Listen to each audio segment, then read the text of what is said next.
We'll see if the stream actually picks you up or anything. Which means I'm assuming very soon we're gonna have people who are able to hear us.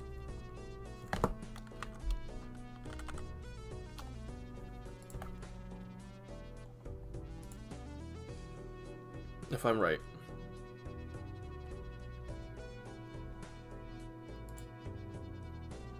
Dean's in New York right now? Being a student means I have no idea.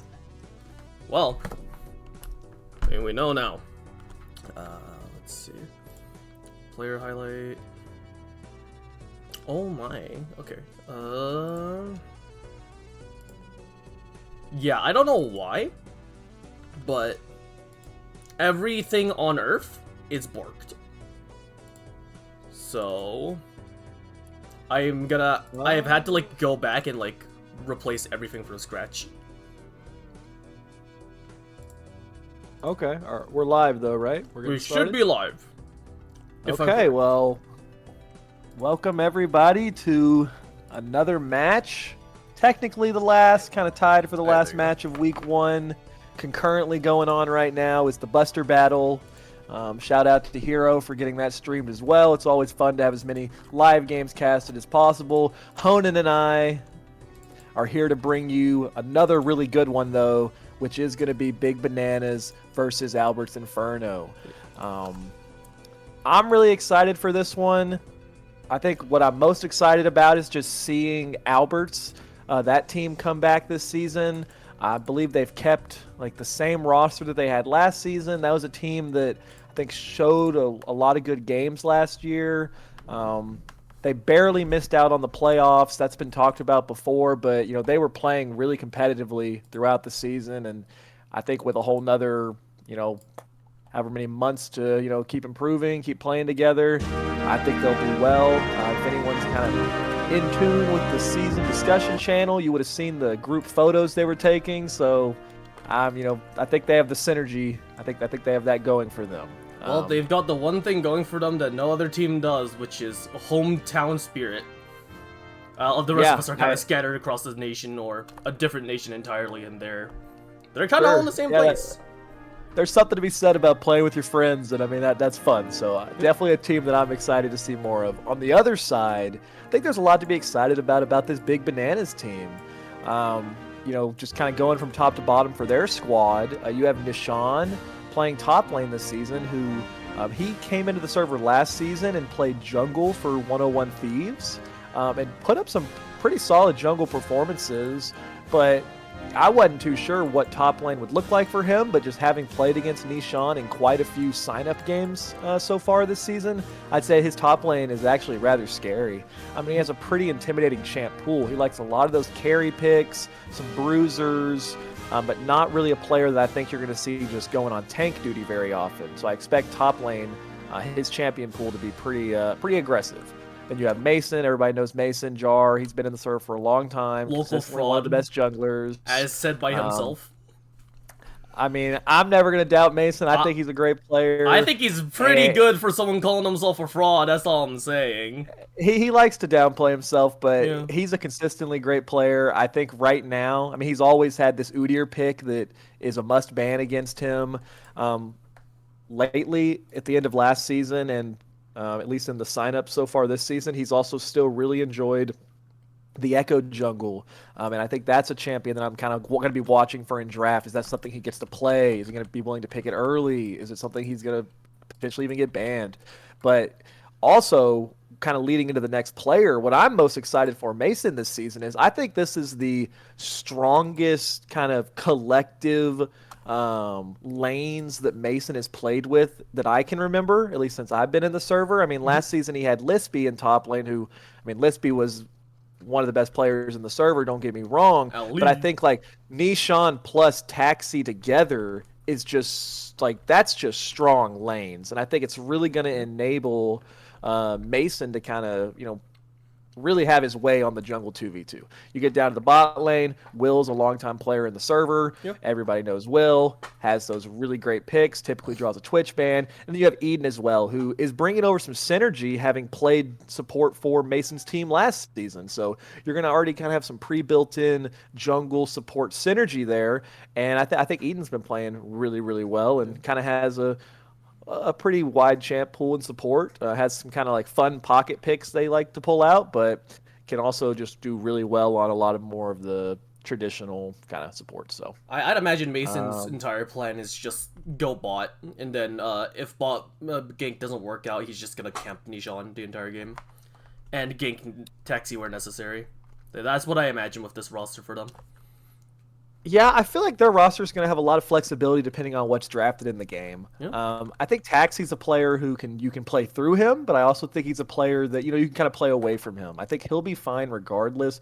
But I think he's going up against Omar, who I rate pretty highly. Yeah, I think Omar, especially on some of his more comfortable control mages, I think Omar's had some really impressive performances in the past, and I'm actually really looking at him to step up this season. I think if Albert's Inferno is going to take that next step from where they were last season, it's going to be in large part due to Omar stepping up his individual performance. Because you already have Hong Baba down in the bot lane, who everybody knows Teddy. Teddy is one of the best AD carry players in the server, is one of those players who you put him on those kind of 1v9 carries, and he'll get you wins. But I think if Omar can be that consistent second threat, it'll really level their team up.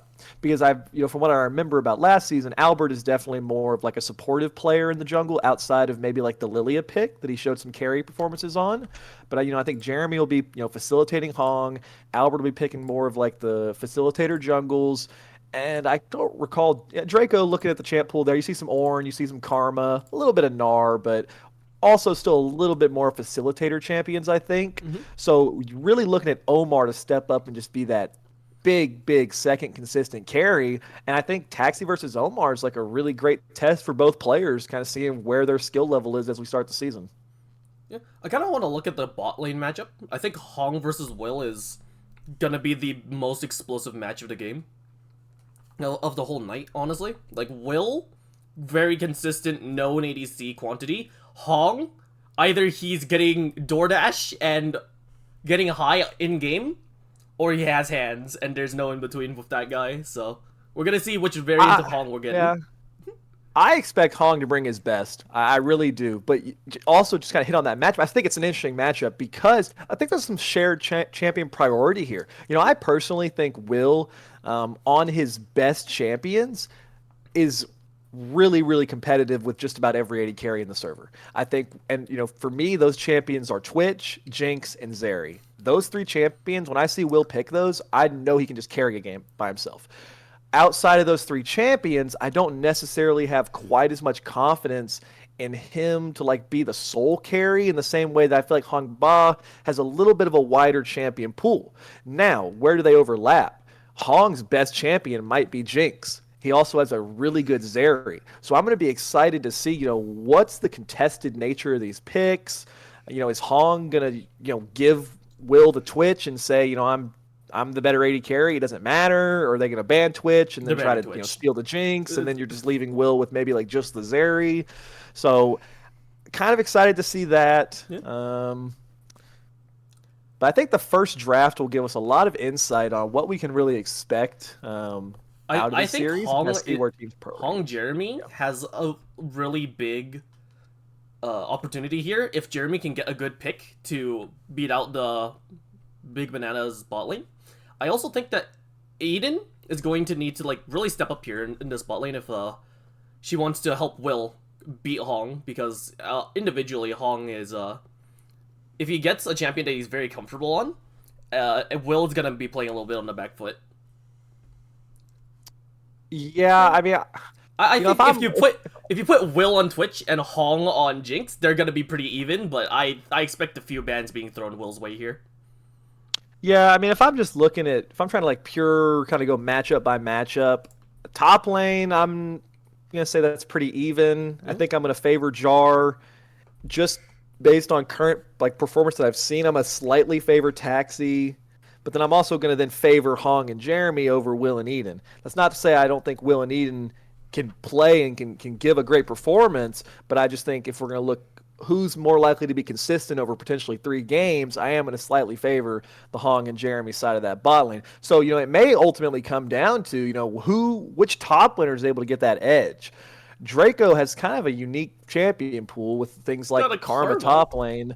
Yeah, I don't know. Is that something that Draco's going to want to go towards? And Nishan has shown some really aggressive picks. You see it there on the graphic. Really likes the Set, really likes the Camille, really likes the Mordekaiser. And those are not necessarily picks that you commonly see in Scrim Zone. A lot of teams really opt to just throw in their top laner on more of the tanks, just the consistent tanks. And I don't know if teams have as many reps going up against something like Mordekaiser in the same way that, how often are you playing against Karma top? So it's going to be kind of hard to predict. Started. We're getting in a draft. Yeah, we are getting in a draft right here. And let's do it. And so it's going to be BB on blue side, Albert's on red side. I believe just so. Just for my own knowledge, I'm going to see who had side select. So Big Bananas had side select and chose to take the blue side. That's telling me they have a very clear first pick in mind. And they've actually chosen to ban away the Jinx, which I would have thought maybe could have been a first pick. So I'm really curious now to see what it's going to be. Maybe something like the Zeri.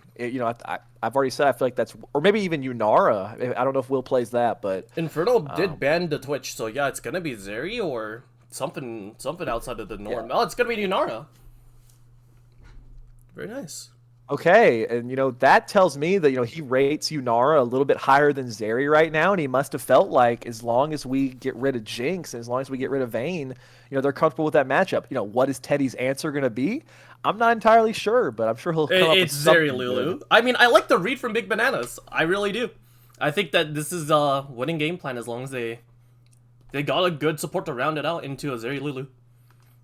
Yeah, it could be Zeri, definitely. I wouldn't be surprised to see that. You could also, I don't know, maybe even something like Kog'Maw Lulu could potentially work. Skarner? Okay, so they're holding ADC. They're actually, holding ADC is interesting to me. Yeah, Albert, that's Albert's most comfortable pick based on his performance last season. Mm-hmm. He really favored the Skarner. Well, Mason's answering. Personally, I don't rate Skarner that high of a champion right now, but I'm never going to fault anyone for defaulting to comfort. And then you have the answer of the Volibear, which we can talk more about Volibear later, and then the Sona, that's not exactly what I would have predicted as the pairing, but I can see how that can work, and I think it's pretty good to Lulu. I think Sona's a tierless pairing. You see a lot of Sona in solo queue, especially alongside things like Smolder. And also with Sona, you get a lot of movement speed, so you can really run that Volibear in with the same way that you can with a Zillion. Okay. Yeah. Aphelios. And then the Aphelios. See, I will say, I guess if you're going to take Skarner regardless, it's fine. But I would have preferred, just go ahead, take the Aphelios and not let Mason get that immediate counter pick on 2. But that's what they've opted for. I think the Aphelios makes sense. Maybe they were a little bit nervous about picking Aphelios until they saw a support matchup come through. Yeah, you probably don't want something that can lock down the Aphelios. All right, we've just seen very quick 4 bans towards mid lane. A lot of those control mages taken out. What is still available that I put eyes on? Hui is open. Yeah. Okay, so they're just gonna take Hui and Orianna immediately. Well, did these people just watch the LCK? Is this what's going on? These teams know what they want to do. Yeah. I will say we can talk more about matchups later, but okay, Mbessa is champion I didn't say yet, but that's another champion that Nishan has shown good performances on so far this season. Now, what is Draco's last pick going to be into it? Well, an Ornn. Wow, these are lightning round picks. There's not a whole lot of time to get to comment in. I think these teams knew exactly what they wanted to do game plan wise. I think Ornn can make sense here. It definitely just rounds out the comp, and I mean it's kind of it's exactly what I talked about. It's an Albert's Inferno comp where you have Teddy on the 1v9, you have 3 facilitating tanky or supportive characters, and then you have Omar on the control mage. Hui is not maybe the preferred control mage that I would have thought he would have went towards, but with the Syndra already being banned, I think it makes sense. I really didn't expect to see the 200 years of, the strongest 200 years of history versus the strongest 200 years of today. But Yunara versus Aphelios, these are 2 champions that have a lot of stats in their kit that they really shouldn't have. otherwise, and we're about to see which one can right-click harder. I do think Yeah, the bot matchup is very even. I kind of like this out of Big Bananas. Their game plan just seems to be throw the Volibear in at the enemy with 2 speed-ups. Yeah, I will say Mason has had a pretty scary Volibear so far this season. He really enjoys the build where you end up getting like Navori Quickblade, second or third item, and as soon as he gets that completed, the champion becomes really hard to deal with. It's not a champion that Skarner will ever be able to 1v1 once he gets those breakpoints. I think it's a champion that Hui could potentially struggle to kill. Obviously, the Aphelios, that'll be fine. If they're able to like peel for Teddy correctly, I think the Aphelios can do a lot of work.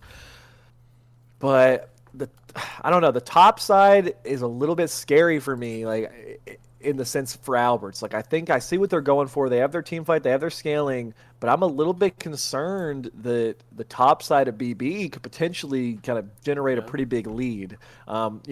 Talking about the mid lane matchup, Hui into Orianna, like, it's not the worst matchup for Hui. He has the range to be able to farm, to be able to, poke, to scale.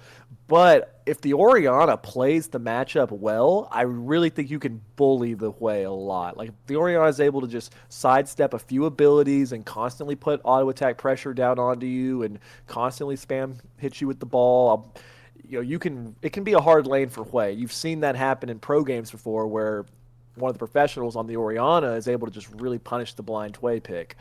And I do think Taxi is a pretty good laner, so I'll be excited to see, how much pressure can he actually apply. I like what's coming out of Big Bananas here. I think that as Big Bananas, you have to end the game by 30 minutes, 35 minutes, or else, the orange scaling comes online with the ornaments. You get Hui has a trillion range, Aphelios finally hits 16, I think, is the point of which where that champion really takes off to the moon. With a Lulu behind him as well, it's pretty nice, but That's true. I do trust Mason to just gank Nishan and make a pretty disgusting lead here.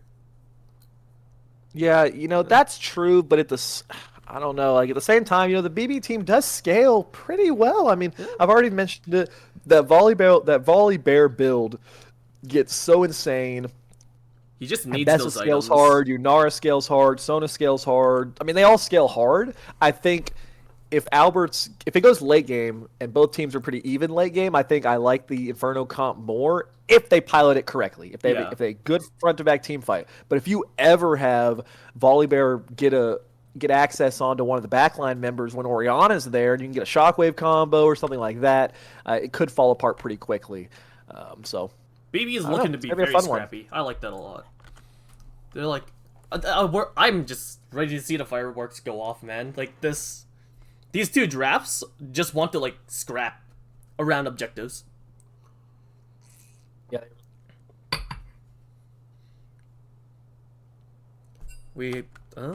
Let's see. Did Will fall asleep again? Okay, no, we're good. Not a whole lot else to say about the game before too long. Yeah, I mean, maybe we can get the assets going and kind of look at champion matchups in a little bit. You know what? Good point. I should probably generate those. As you can hear, we are waiting, so while we wait, I'm just gonna... Sean's on Mbessa.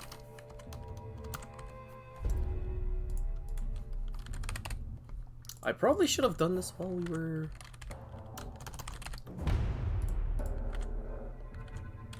all those other champs during selection. Horn. Oliver's on Skarner. Oliver really likes that Skarner pick. He does, Yeah. and we've seen one Skarner so far this season. Apari picked it in the first series, and I don't think the pick looked that good. I don't want to talk about that. I'm gonna talk about it. Yeah, you can talk about it. We can talk about it. But I don't think the champion is very strong right now. Like I do not think Skarner is near the individual power level that he was in the past. I think Skarner, like I've already commented. Or go ahead. I think Skarner right now, like unless your name is Genji Canyon, there's no reason you should ever be picking him. Just doesn't have the same TF he used to, like the same solo potential. And then he's also like not as tanky as he used to be, I feel. Gets bursted really easily. Yeah, I just, I still, the champion can still do things. Don't get me wrong. He still has the ability to go through walls, find those ganks. His ultimate is always going to be impactful if you can land good ultimates. I just think the champ is not quite what it used to be. But, as I've already said, and this has kind of always been my general philosophy when drafting, comfort over everything. Like, this is Albert's most comfortable champion. I have no doubt that he can make it work and get good value. So while I don't think the champ's that strong, if Albert that's his read, is I want to play Skarner, then let's see it. I think it could go well. But it's a test too, because I think he's playing against Mason, who I think most people would rate is Big Banana's best player, and he's blind picked to the Skarner into account, and it gets countered by Volibear, which I'd say is a lot stronger than Skarner right now, and Volibear has the counter matchup. And you're playing against Mason, so I think it's going to be important for Albert to really hold his own this game and show that, hey, this is my comfort pick. I can blind it, and maybe you get a little bit of a lead because it's your individual matchups favored, but you're not going to blow me out of the game by any means. And if he can do that, I think that's all you need from him, because we've already talked about ultimately this game will come down to Teddy and come down to what kind of value Omar can get. So let's see if I've generated this correctly. I have not. Okay. Wait, did I get to it? Alright. I'm just gonna give me an image capture. Right. I did want to take a look real quick. Here we go. Records. Obviously we haven't seen these players play a whole lot in their in this season. But I did want to take a look at the records on bot lane explicitly. Teddy has played 7 games of Aphelios, won 5, lost 2. But his KDA is a lower than Will's, even though Will only has played 1 game. And Eden actually has played a lot of Sona. So there's a lot of comfort bot lane. Yeah, Jeremy at the same time, 3-0. So yeah, comfort all around. Obviously there's not going to be an opportunity to have those same type of games on the Unar because it's such a new pick. Will has obviously had 1 very good game on it. 5-2 on a champion like Aphelios with that good of a KD. I think that's really impressive. Albert, unfortunately, 7-10 on the Skarner. I would have thought it'd be a little bit better there, but he still does have a pretty good KD, and I think some of that's just off of he was picking it every single game last year, so I think that's part of why it's a little bit lower. Omar 3-4 on the way, but with a pretty good KD. Draco 2-2. Yeah. Taxi 4-5. Taxi negative on Oriana wasn't what I was expecting, honestly. I thought it would have been a bit higher. Yeah, it's not necessarily a champion I would associate with Taxi, but he's one of those players that's been around long enough. It's one of those champions that most mid laners can play. So not too shocked to see that he has 9 games on it, but yeah, it's not like the Taxi champions that come to mind when I think of his most consistent champ pool. All right. Looks like I actually do think Taxi is a pretty good Hwei player, so I'm sure he understands how this matchup's supposed to go, and like I've already said, going to be kind of looking to see how much he can bully. Now, importantly, Taxi opted to go for the phase rush instead of going for something a little more aggressive like the Comet or the Airy, and I think that's actually going to help Omar's chances out a lot of staying kind of even in this lane. Oriana went more for the kind of the utility phase rush to kite out the Skarner versus just really playing to dominate the 1v1. I want you to guess what has happened. 15 seconds into the game, even. Assume we've gotten a pause of some kind. Yep, we've gotten a pause. While we're here, then, let's see. We see that actually Hwei's already picked up a tier. He doesn't really want to scrap with the Oriana. Probably knows the matchup's not favorable for Hwei, so it's looking to scale really hard into that later part of the game. Trying not to get bursted immediately by the Big Bananas comp. Yeah, I think that I see the merit there. I mean, I'll be honest, I don't really know why he's brought a tier. I mean, he's obviously gonna build it into Seraphs, but you know. Typically Hwei's going for the Blackfire Torch build. Maybe some Ludens. Seraphs isn't normally what I would expect to see from Hwei. He must feel like, if I can just survive the dive, then that's all he needs to do. But yeah, I don't know. He's definitely kind of choosing to just sack some lane when you go for tier versus like the Doran's ring, because I really think starting Doran's ring and getting tier first back is not that big of a delay on your like scaling potential. But yeah, he's chosen to go this. He's also, I think, Omar's best champion or most comfortable champion is the Cassiopeia, which is a champion that frequently starts tier. So it's not like he's uncommon to that kind of game plan or mindset, and he's kind of adopting it over onto the Hui pick. We will see how it works. I don't hate it.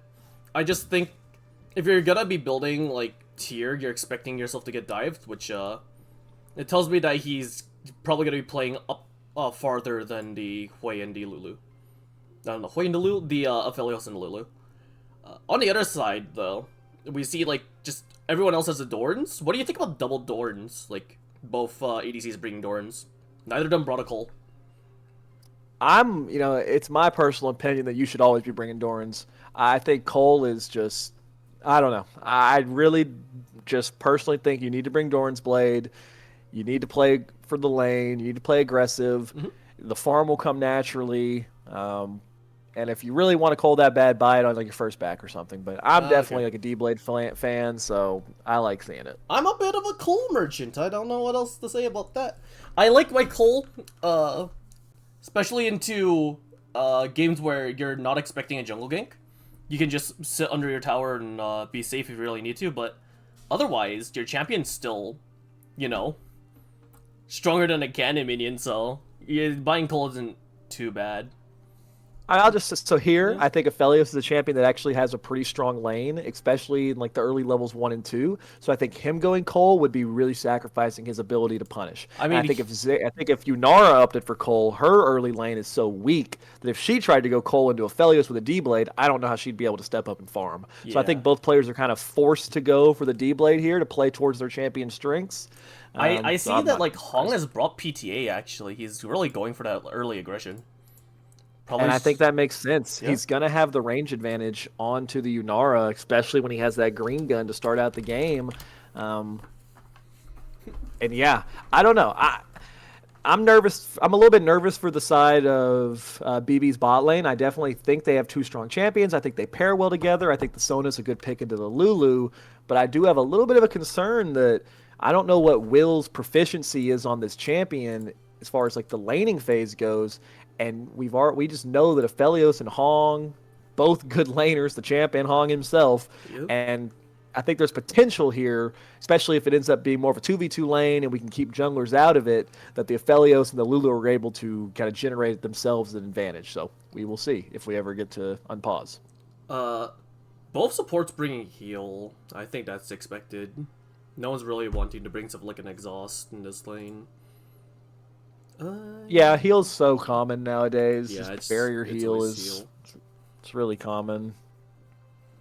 I miss the days of 80 carries taking heal, supports taking exhaust or ignite, but those days are long gone. They're pretty dead. Is there anything else notable here? Nah, I mean we're at this point. This is the point, in the LCK cast, or I guess also the LTA cast also has this, where you get into a pause for like 3 minutes, you start talking about your life, it becomes like a mini podcast. The Mason's already brought E, walking into his jungle. Nishan has not started any ability. Like, you think he's just gonna walk into bush with his E started? Not sure. No, I'm not sure. Ambessa has not started any abilities yet. Yeah, I really don't know exactly how that top lane matchup is supposed to go. I assume if the Ornn plays it out well, there's not really ever going to be kill threat onto him. Yeah, I assume Ornn just wants to hit minions, and the Ambessa is the one looking to go aggressive. The Ambessa, though, in these later fights, like that's a champion that can get backline access at any point through the ultimate, and as we get into later mid-game team fights, if the game is like close enough to where Volibear just can't run at you regardless, it may really come down to, can Nishan find ultimates either onto Teddy or onto the Lulu or maybe onto Omar to kind of start fights off for his team. Alright. I think this Ornn's gonna be pivotal to the AL draft. AI draft, rather. Like, Are we they sure rely it's a paused lot in on the like, game, or just? I mean, Are we sure it's not a? Yeah. If you go back 15 or whatever.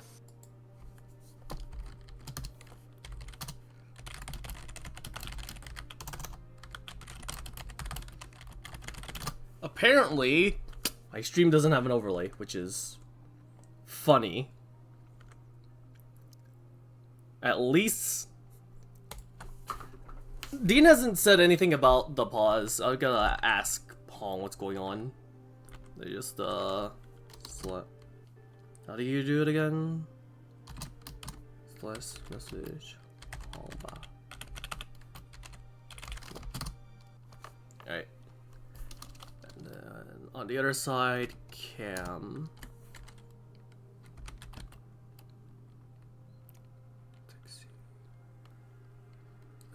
I'll just message Will.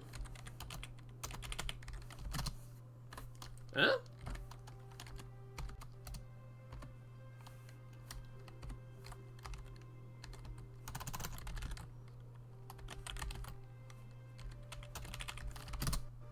Alright, that'll work. Why?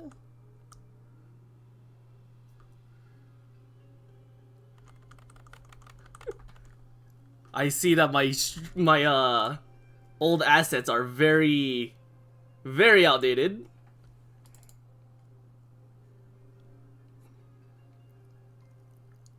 All right.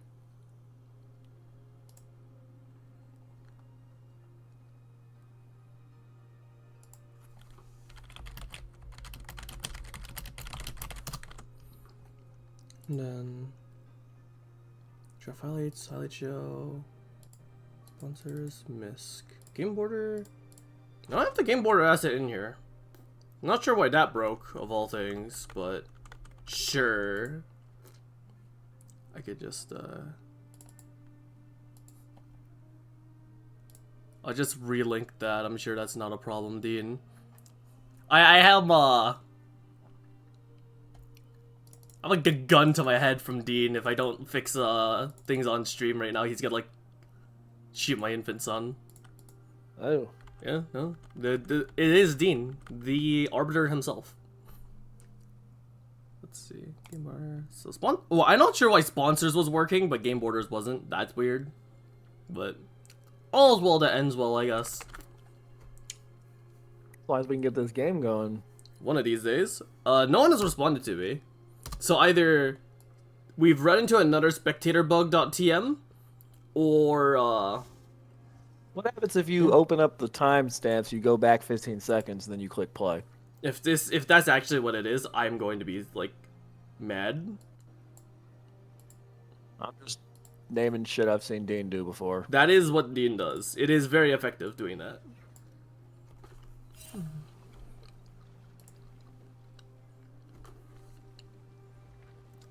Alright. So last time we got to 20 seconds. We'll see what we get to this time. Alright, looks like we actually have the game going. Huh.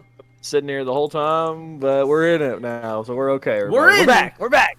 We're in. Ignore the technical difficulties. I have a lot of technical difficulties. I am running on some older assets for Scrims Zone, so I guess we'll see what the result is.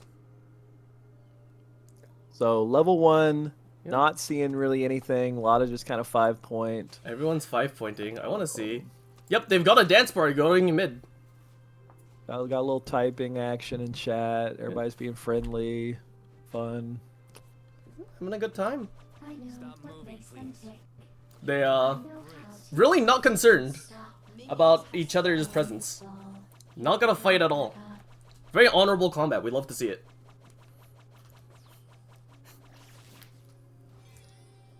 Yep.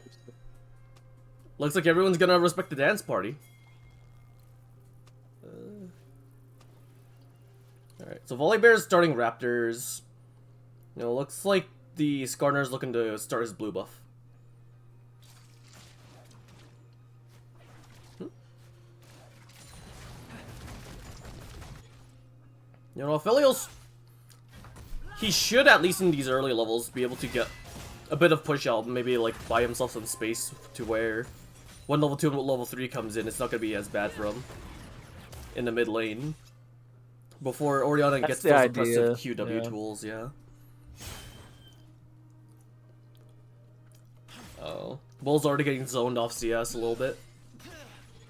Yeah, you see Han just kind of using that level 1 power of the Aphelios with the green gun to kind of walk up and constantly apply pressure. If you want to take a CS, you're going to get auto-attacked for it every single time. Yeah, they're going to get level 2 first tier. And just kind of... Nice little chunk right down on there to Will as well. Oh, hits that too. Ooh. Good damage. Right. Yeah, mid lane you're seeing some trading. I'd already mentioned it, but because Taxi chose to go for the phase rush, these trades are going to kind of even out because Omar has that Comet damage to balance his out. Taxi was playing a little bit more aggressively with the rune setup, something like the Comet, like the area, then I think it'd be a lot more oppressive for the play, but he should be pretty okay as long as he's able to consistently trade back.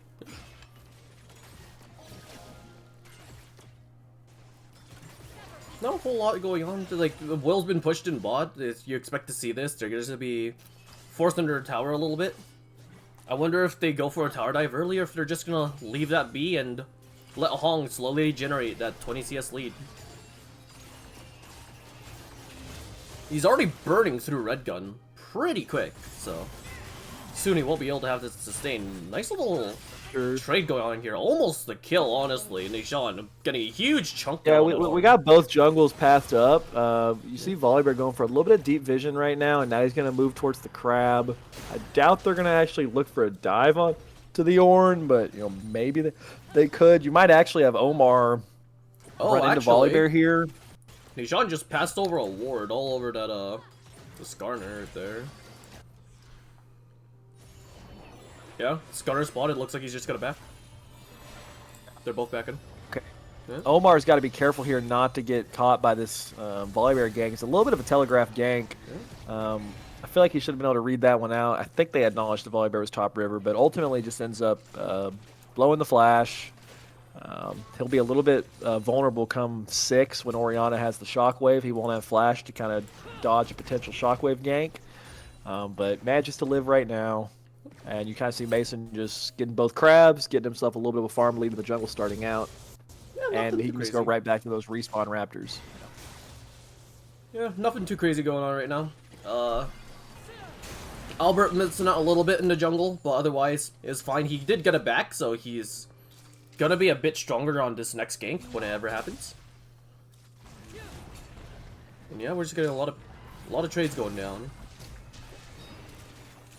Bot lane is aware that their side of the river is completely warded up.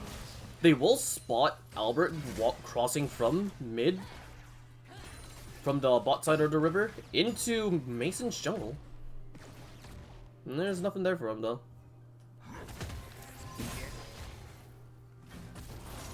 Looks like Mason's going to take that first base off, spend that gold. He's already at 40 farm in jungle. That's pretty big. He's got an Aether Wisp. As he heads back onto the top side. He's got an Aether Wisp and a Dark Seal. Man is looking to gank right now. Yeah, and the top wave is going to be pushing in. Whoa, so wait, Nishan's gonna die here if he like turns back. He's gonna be fine, Dorn's shield, but like one more Ornn Q would have done it. Close right there, but you see Volibear now coming in, and I'm afraid the Volibear might be able to just clean him up here. At least get we got a lot of good stuff going on here. Yeah, the Volibear E does land. Ornn does have 6, forces the flash. And that's just good pathing by Mason Jars to already, get both solo laners sums out. Yeah. Really giving his laners the advantage that they would need because their lanes are not favorable in the early game. Yeah, saw how the Ornn was actually able to do a little bit of work onto the Ambessa 1v1, but didn't track the Ornn gank and kind of gets caught there.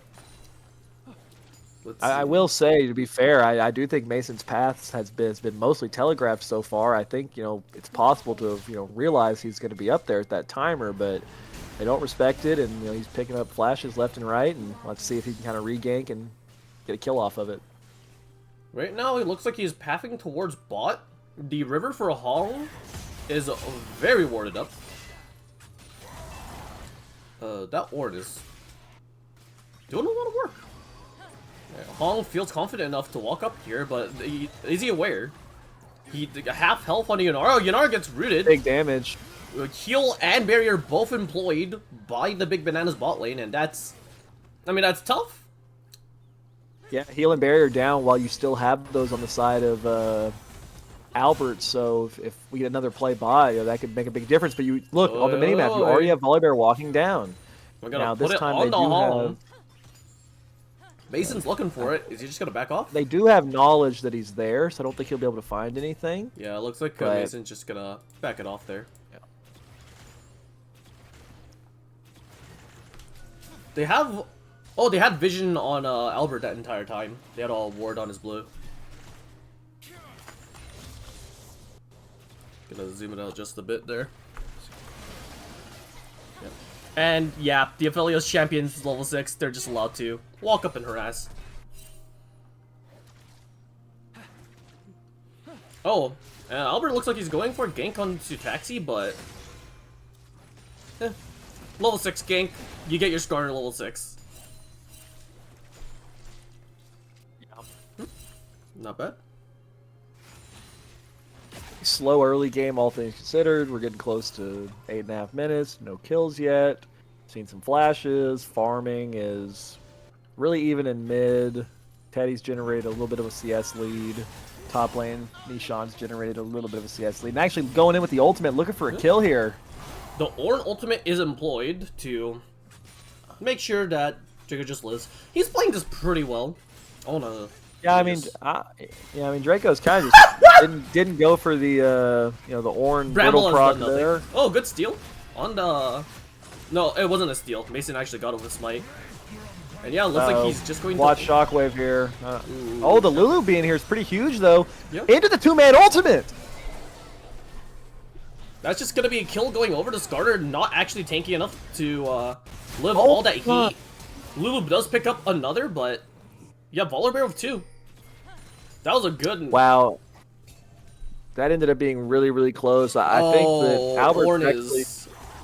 Oh. Ornn's got no paddle, is in Schitt's Creek right now. I think he can live because Lulu's here, but I mean that's a massive roam up by Jeremy. If Jeremy's not there, that is just a straight wash for the side of Albert's. They would have got wiped. But he's there, is able to turn that. Albert hits that massive 2-man Skarner ult. Yeah. And that's something you kind of already seeing right there. If he hits ultimates onto carries and can drag them on to Omar's lava field, that's a lot of damage going down. And frankly, I think they got lucky to they got a kill. 2-1 there. I mean, or to end up 1-1. Nishan flashing in there, securing the extra kill for the Mason Jars with the burn. Pretty crucial to the win there. He did. Yeah, Mason picks up all 3 grubs as a consequence. Yeah, Mason does get all 3 grubs. Taxi's on that first completed Ludens, going for that bursty build on the Orianna. Omar, actually, interestingly enough, I'm not entirely sure if he's planning on going for double lost chapter items or if he just wanted the burn item, but he has the components for Blackfire Torch. I think he's going Blackfire Obviously, he has the tier for a Seraph, so he could maybe do Seraphs plus Leandries, but I don't know if he ends up going Blackfire Torch plus Seraphs. That'll be something I've not seen before. I think maybe he builds Seraph's 3rd item as a survival tool. That's definitely an angle. Yeah. Just save it for later after you get your Leandries. Hong going in, he's got red-white guns, can't fight. Green-white guns, can't fight that one either. Forces ultimate out of Will, flash out of Will as well. Yeah, Hong's scary. Burns barrier, but Will burns flash as a consequence. Age of Retribution. Yeah, he just knows he's allowed to play in their face right there. If that ultimate had hit Will, I think that could have potentially been a kill. Yeah. There's a lot of damage coming down from Aphelios. I mean, you're not allowed to fight that Aphelios when he's got green or white guns, and he had both. Mason is looking onto the dragon here because they just saw Albert try to gank top lane, wasn't able to find anything, and with bot lane's health being low, I do think this will just be a dragon. I don't for the side expect of the camera to pan to BB. drag at all. I think it's just gone. Yeah, and I mean that's a nice first. Oh, the dragon world is gonna grab. come down, isn't he? Sean dead here. Nice. No, he's not. He's out. He's fine.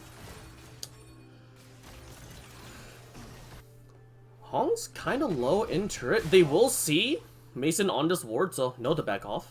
Very nice. Yeah. No, Hong's playing with fire a little bit there. Gets his back cancelled. Looks like they're just going to stay, but Mason's in the area. This could be a huge turn if Mason wants to just jump onto that Aphelios. He's very squishy right now. Alberts is in the area. Yeah, it looks like they're going for it. Mason walks in to try and discovers there is a control ward. Yeah, I'm not sure if Hong can live this though. I mean, Mason can just jump in, shut off the tower. Lulu is coming off heal on cooldown. They gotta Lulu. go now. It looks like they're going in. Heal is employed, but Hong is just dead. Moments before the Lulu ultimate actually comes back up. If they had Lulu ult there, I think this is a different story. Yeah, I think that buys enough time for Albert to get there, but you know Mason's just there before Albert can get there, and you know it's just a well-timed dive, and that ends up being pretty big. It's another kill onto Mason. It's kill feats for their team. They've already gotten the first 2 objectives, and you know they're well on their way to getting the feats of strength. Will's got a whole plate now, so down 20 minions, but you know what he's got? 63 extra gold. Yeah. What's the button for gold again? X. There you go. Yep. Lead equalized in bot. We're gonna see some more trading. Mason is up 1.5k in the jungle. Taxi's up a kill. Top lane's very even, and support's actually in the favor of Jeremy, which you'd expect because he's got the kill. Sona already has a tier. Yeah, so Zeri's opted for that Bork. Or not Zeri, excuse me. Yunara's built the Bork. It's a really strong one-item spike. Teddy has not quite completed his collector yet. So, Yunara pretty scary right now. Teddy does still have the 23 farm lead thereabout, which is pretty impactful. But yeah, I think right now with a 2k gold lead on the side of BB and the early objective control, if you're Alberts, I think you really need to focus on scaling and then, you know, kind of decide ahead of time where's your fight going to be, whether that's going to be at Rift Herald or whether that's going to be at the next dragon. Ooh. Pick that out ahead of time and make sure very you good have the dodge proper on Nishan. They're looking for a dive, but 3 members of Alberts are in that top side right now. Meanwhile, yeah, we may be setting up for a 3v3 here. Watch Nishan over the wall. If he's able to get a good ultimate, he already finds it. And that's just going to be a one-shot onto Omar. 2 impales, and they're just not quite kitchen sink. Yeah, it looks like it's a fight where Mason is gonna get to press W on everybody. Ult was actually saved. They're going to crash down onto the turret with the Mason Jar's ultimate. Yeah, that's way dead. I mean, that's a wipe. Yeah, that's not what you want to see if you're you're being Alberts. a 3 for 0. It's close, but this is kind of what I was talking about in pregame. Oh, wait. Very good polymorph. Yep, Hong just gonna right-click, press Q when he has Severum. But Yunar's still got some of that ult ticking, so pulls the Lulu flash. And Will's still going for it. Will is still going for it. He's got to be a little bit careful, but nope. The Sona extra damage is enough to pick up the Lulu, and now Hong all alone is not going to be able to survive this. He flashes away from Taxi. I think that's a good move. He gets himself out.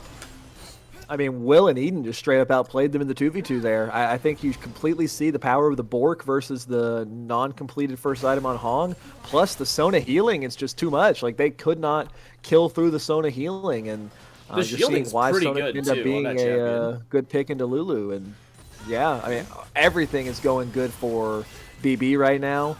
They have already gotten a big enough gold lead to where Alberts now has objective bounties, which at 15 minutes is pretty significant gold lead, and gonna have to see what can Alberts do to try to kind of bring this back, because you know that's first turret there as well. Yeah, they got feats already. It's all going the side of BB right now. Yeah, I mean, I think Hong gets a little bit over aggressive when he has that opportunity. Gets hit by the Sona ultimate, and that just starts off the entire sequence. It's not great. Yeah, I'm sure some of it too is like they feel desperate to like. He has an advantage. Yeah, that's big damage. He has advantage in bot lane that he's generated just naturally off of laning well and getting farm, but a 30 farm lead's not going to make up for the advantage that Mason and the solo laners at BB have generated topside. So I'm sure Hong and Teddy, he feels forced to try to go for that aggressive play, but ultimately it just wasn't there. Yeah, gets punished as a consequence as well. If Taxi presses R and he hits the shockwave when he hits Hong there with the dissonance, I think that's a kill. That's not what you want to see if Aphelios can't walk up to these solo laners. Would ever be allowed to walk up to these two solo laners if Lulu's not there. I think they correct their lane assignment now. You have Teddy back mid against the Yunara. That's going to be okay, but it's just going to be hard because I don't know where you can really go. It's going to be hard for anyone to face check the Volibear in the jungle. It's going to be hard to walk up to these objectives. Right now, I think you're just really hoping you can get enough items onto Teddy to where eventually the Aphelios Lulu could maybe outrange and carry through. There's pings going down on that tower with the Ornn. Doesn't look like they're actually going to go for it though. Looks like they're just going to concede all their tier 1s. Albert's going to go in, gets Will's flash, which is a good proactive play. Yeah, that is nice. Picking up the flash. Will not respecting the fact that they know exactly where that Skarner is. This tower's gone. I was gonna use ultimate, but yeah, the tower's just gone. Yeah, he's gonna pick up a tower there. Yeah. I mean, it's just really not much that Alberts can do to counter that. They just gotta wait it out. It's a 6k gold lead right now. A lot of that is just spread out on their members, though. I mean, Mason's got a 3k gold lead on a Skarner, but other than that, I mean, they're only up components, except for the Mason.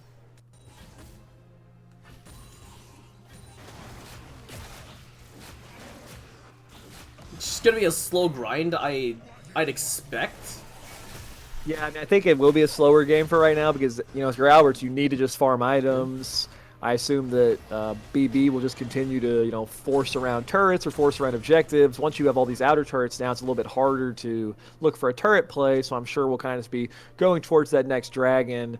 Mason is getting really close to that Navori Quickblade, and once he gets that on the Volibear is when that champion really comes online with this build, and the fact that he's already so ahead, I don't know how anyone's going to be able to deal with the Navori Quickblade Volibear. Yeah.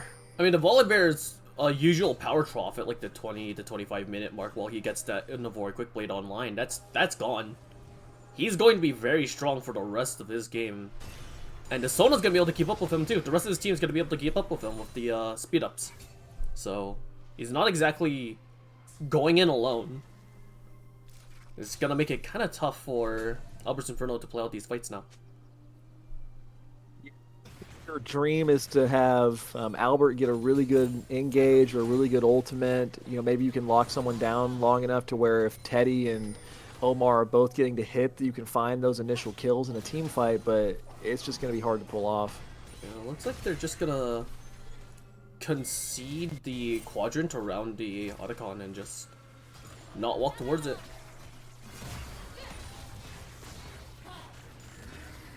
Yeah.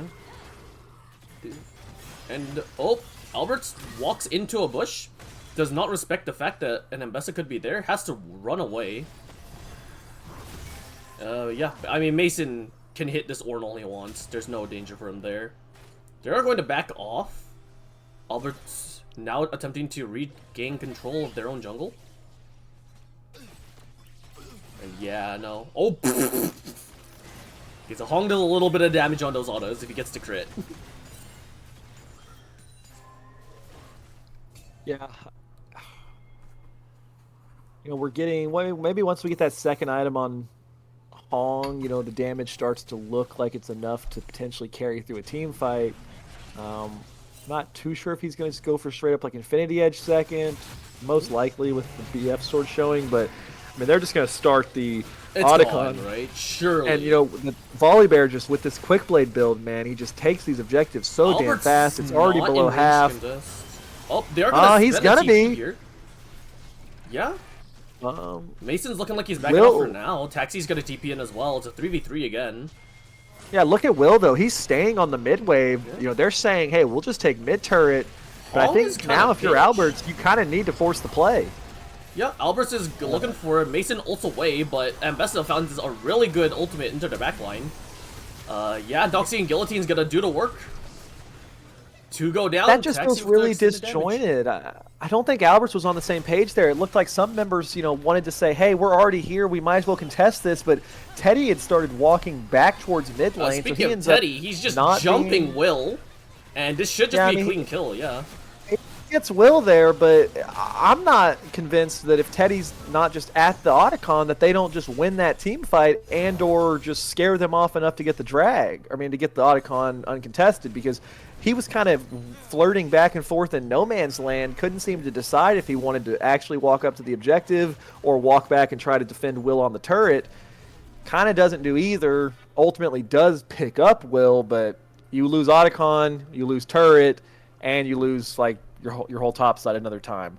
So in the end, I think BB's happy with that play. You do get the shutdown onto Hong, so it's something for them, but overall BB is so comfortable. They're so comfortable. Yeah, Will still has gold lead over Hong, and you'd be willing to trade any ADC, even with a 700-800 gold lead, or like a 700-800 gold shutdown, if you get Tower, Otacon, and a whole bunch of XP and Vision. And it sets them up super nicely too. Like, they took the Cloud Drake off that tempo, off the fight that they just won as well. It's looking like pretty grim. Yeah, I mean, like we've already said, you're kind of just playing for the Teddy scaling of the Aphelios. He's getting close to that Infinity Edge. That is a big power spike, but I'm not sure if that's going to be enough to kind of overcome a 7k gold lead. Come on, Mason. Let the demons win. Let the voices win. Just buy just buy a Magi Soul Stealer. Just do it. You're already so tanky. Just do it. Yeah, and I mean, you look at Taxi's build right now on the Orianna. If he gets on to, I mean, really anyone, that's just a one-shot. I don't think he needs Shockwave anymore. No, I mean, just QW onto the Lulu or onto the Aphelios, or even really the Hui, even with that Saras shield, is probably just enough to kill. I mean, very, very scary. Command Dissonance is 270 damage ability with 100 AP scaling. He's gonna hurt someone really bad if he hits someone with that. Alright. The only good thing for Albert's Inferno is that they still have wards where they need them to be, so Hong and the other soul laners feel safe enough to walk up. I mean, you can see Draco got some farm earlier. Omar, still top, matching Taxi, still able to get the farm, so it's not like they're getting choked out just yet. But you can feel the rope is definitely closing in. Well, yeah, and it's kind of just what I was worried might happen.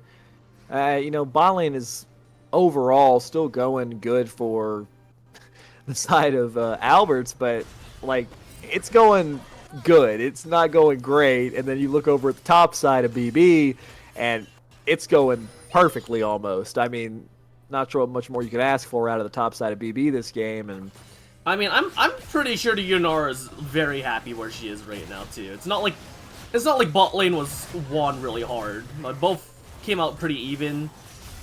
And then right. I imagine Hong presses tab in a solo queue game and he just starts to complain. Albert gets a very nice stun into the wall. Gets a lot of the support. Oh, they actually shut down Mason! It's absolutely amazing. Shockwave comes down though. Yunara's putting in work. Baron is so low! Baron gets scared by Omar while they're just fighting. And I mean, okay. It's not winning for Alberts, but the Lulu has Baron buff. They can push out a lane. Yeah, they actually managed to burst out Mason there, and they secure the drag or the Baron, excuse me. But Omar was ultimately ultimately they're still just gonna go 4 for 1 and pick up an inhibitor, at least one inhibitor. But the inhibitor is super minions for Hong. All right, let me cope. Let me cope. Let me cope. That's true. I mean, he has the Ornn upgraded Infinity Edge. It is Yeah. super minions for Hong. It's still looking pretty dire. Mason, probably pretty happy at this point he didn't let the voices win and bought that Magi's, or else he would have lost all his stacks right then and there. Can we turn the objective timers on? Oh, yeah, good point. I forgot that was a thing. Let's see. So we've got a minute until the potential Dragon Soul comes up. You know, it's Cloud Soul. That's a tough one to give away. Albert can't even walk into his jungle. Like, I mean, you kind of have to give that Drake away, right? Like, Shockwave comes down, Alberts doesn't get hit by it, but the tower's disabled, so Impale doesn't get the kind of work you'd want out. Volibear's flashing, and you know, Sonic eats Mason one actually auto. had to. Mason having to blow his flash there is actually not exactly what you want to see for him. Yeah. Maybe they feel like they can contest now. I just think it's going to be so hard with Ambessa on your top and mid inhib already down. 20 seconds on that. We'll see what they choose to do. I'm not going to fault them at all if they say, you know, we'll give you Soul. Let's just have Teddy farm the super minion waves and get more items. Because I'm afraid right now, if you try to contest this dragon and you all end up dying, that's probably just the end of the game. I think they should just give. There's the Dragon's already been started. There's a chance if you walk in right now, you don't even get the Dragon. Oriana's Looks like just they are going going to be looking. hard. They are looking for a contest though. Another big pretty ultimate good from damage. Hong. Oh my goodness! Yeah, he just killed Sona. How? And Wait, they stole Albert the stole the dragon! Drake! What? Albert just but- walks up, no one stops the starter from walking in and stealing the dragon, but the fight's looking pretty flippy right now.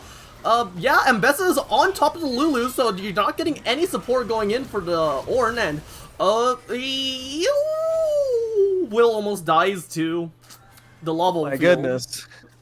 I don't understand how Sona gets killed right there in the middle of the whole team fight. Hong just walked up, absolutely owned Eden there. I mean, yeah, and then, Eden walks a little too far But forward. once again, it doesn't matter because despite Aphelios putting out damage in these later team fights, the wallet diff is still just a little too much. Yeah. And you had Volibear just killed Teddy so fast with that Quick Blade build. the But, Volibear they lore buy accurately themselves. ripped off his Hey, head. importantly though, they denied the soul. Yeah. They buy themselves another 4 minutes to scale here. You didn't have flash on Teddy that fight. You will have flash on him for the next fight. You're actually gonna have flash on pretty much everyone on the side, really everyone in the game for the next fight. So maybe you can find something there. They were also a little bit slow to the play. Like Omar wasn't there when Teddy was hitting, so it ended up kind of being Teddy did damage, then he died, and then Omar was doing damage on the runaway. Maybe if Omar's there at the same time Teddy is at the very start, it looks even better for them. I don't know. You'd hope But, so. They have the items, they have the damage now to where, BB can't just completely, just play willy-nilly. If they mess up here, the damage is enough on the Aphelios now to actually carry through. I mean, Hong's I will got say 3 items now. Oh, go ahead. He's been using Yeah. his Inferno ultimate a lot. He really seems to like the AOE damage it does in these team fights. Yeah, he's been doing work with the, I do want to shout out both the solo laners for BB, though. I mean, Nishan and Taxi are both still deathless in this game. Nishan's been consistently finding good ultimates in these team fights, setting up. And, going deathless on Ambessa is pretty impressive because it's a champion that just naturally makes you go super deep in team fights.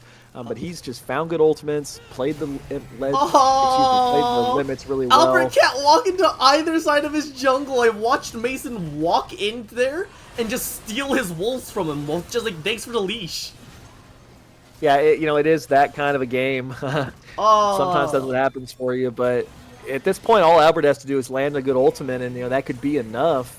He's looking for it right here. It's kind of fishing, but they're just gonna walk away from the crab. Ultimate comes down. Noxian guilting onto the Aphelios was not what you wanted to see. Went a little too deep, but Yeah. Volibear's. I mean, The my shockwave goodness, was but massive. The The cleanup, shockwave was massive. the cleanup from Shockwave just does it.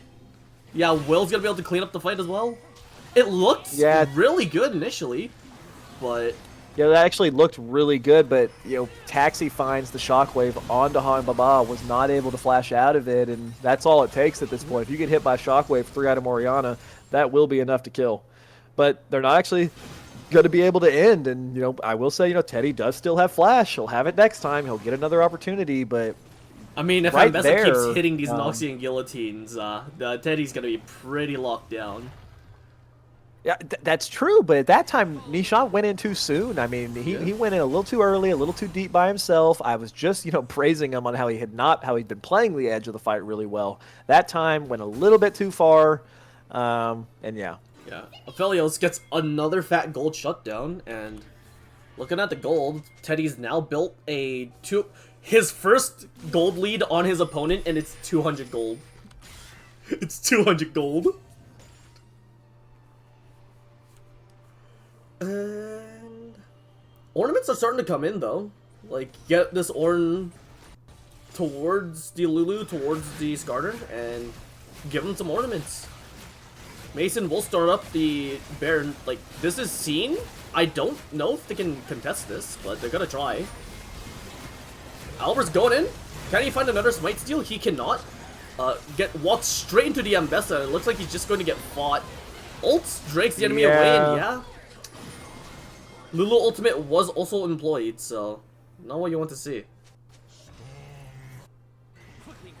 Yeah, so they will have an opportunity to try to defend base here 5v4. It's going to be hard to do. You still have the Volibear ultimate. You still have all the ultimates up except for Yunara's right here, so I assume they'll be able to force here. And oh my god, Noxian Guillotine just lands again. Taxi ults himself.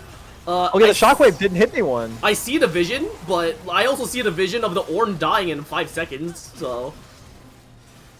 Yeah, I think that happens sometimes on Orianna if the player you have it on kind of goes a little bit too far out of your range. The Noxian Guillotine or whatever it's called took Nishan a little too far away, but ultimately I don't know if it's going to matter. I think with the Sona healing they can continue to just walk up these super waves. It's 3 lanes of supers. Like, Hong ults gets a bunch of damage down, but like, the Sona's just going to keep them sustained right now. Will has to employ the barriers, walking away very low, but now Albert's just way too far. Gets burned like a candle. Mason's gonna do a little bit of Baus FFS fan service and just ult. Hong picks off Taxi actually, so they get that, but game's over. A Taxi for Nexus trade is what you want to see. Yeah, and overall, just a really dominant game by BB, in large part due to their top side, just really stomping the top side of Alberts. I mean, just to be honest, like, that was a dominating performance. I think Will and Eden played really, really well also. Teddy tried his best there. I thought Jeremy had a pretty good game, but the top lane the top side just went way too poorly for Alberts, which, I think I don't know if you can allow yourself. Respectfully, I don't think you can allow yourself to have both mid and jungle get counterpicked, because you let Skarner get counterpicked by Volibear, and then you let Hui get counterpicked by Orianna. I do not think you're going to be setting yourself up for success against the BB team. And this goes for anyone playing them. I do not think you'll be setting yourself up for success against BB if you're going to give both Mason and Taxi that really favored matchup, because that 2v2 is just, they know how to pressure, they know how to influence the game, and you saw it right there. So we'll see what adaptations come through. Alberts has chosen to take the blue side this time. I would not be surprised if Teddy himself doesn't just go ahead and pick the Yunara himself. He's also a player that would definitely probably look good on that. Big bananas, create assets. I'm just gonna swap that real quick. The draft is happening. You're just gonna have to use the power of imagination for a little bit while I get this figured out. But let's see.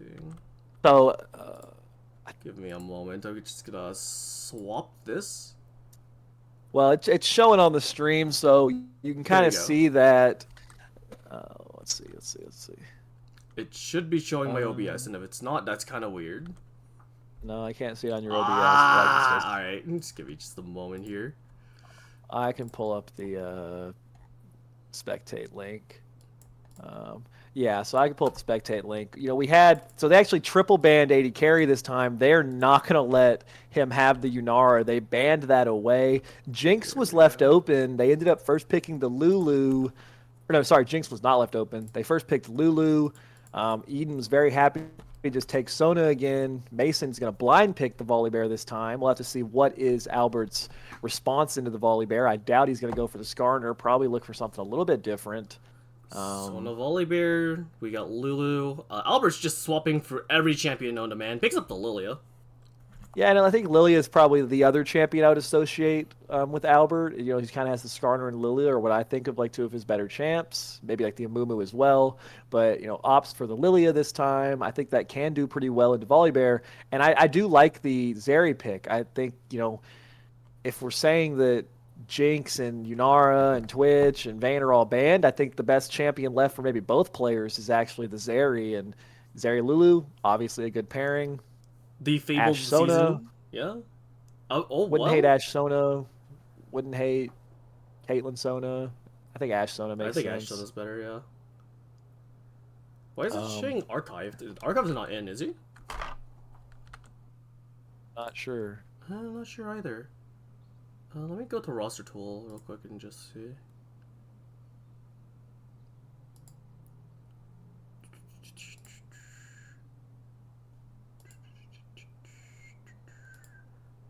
I mean, it says archived in roster tool, so they might have actually done Very that well swap. could be. They might have looked for a will swap out into archived. I'm not as familiar with archived as a player, so I'd be excited to see them play if that's the case. The moment I saw that Ash, I was like, "Is this a will champion?" And I went to go check. And Taxi's just gonna blind pick the Syndra. Very strong matchup that a lot of mid laners in this server enjoy playing, myself included. Syndra definitely has counter picks, but typically can do well enough in those. Now, okay. Ari The LeBlanc. The LeBlanc would have been interesting. Both grew champions, notably. Yeah, the LeBlanc would have been an interesting one. Ends up going for the Ari. I actually think Ari's kind of hard to play into Syndra. Between like Lissandra, LeBlanc, and Ari, I think Ari's probably the worst into the Syndra. Now, to be fair, it requires the Syndra to play really well. If you ever misuse your E, if you ever misuse your spacing, you do have potential to get caught down by the Ari. But ultimately, you know, what's Ari's biggest strength? The ability to be evasive, the ability to dodge out. You cannot dodge Syndra's ultimate. That is a point-and-click ability. So we will see how it plays, but... Got a blind set going in here. We'll see what Nishan's counter into it, but... Yeah, you know, Draco going for the set is interesting. I do like that pick. I think it makes sense. Here, you kind of have somebody to peel the Volibear, and we're just going to get the Mbessa run back. And, you know, once again, I don't really know how this top lane matchup goes, but it's a little bit, you know, it's not Ornn. It's going to be a little bit more scrappy probably. And, you know, they were already scrapping last game, so I wouldn't be surprised if we don't see potentially some solo bolos come out. If Mbessa blows all of her abilities, just press his W, and that's going to be the end of that sentence. So he's going to need to be very careful about when he uses his E, when he uses his W, and when he uses his Q. Fun drafts, though, again. I'm excited to see Eden play the Sona again. He played really, really well on the Sona last time, and I'm just going to go ahead. I was impressed by that. Let's see. I mean, I'm going to get into draft here. Let's just see if I see Will in there, and if I don't, I think there might have actually been a swap to archived. Nope, I see Will. So for some reason they didn't update roster tool or asset creator, but it's still Will. So the archived is a Will. Okay, well, I think that's fine then. You know, Will opted to go for the Ashe. I don't know if I've seen Will play Ashe, but I'm sure it's a champion he can play. So we will see. Ashe, yeah. We will see. I like both teams' drafts here. I like the fact that Inferno, I think, will have a little bit more opportunity to scrap a little earlier. I think the Skarner plus Hui is just a little too weak early, a little too scaling.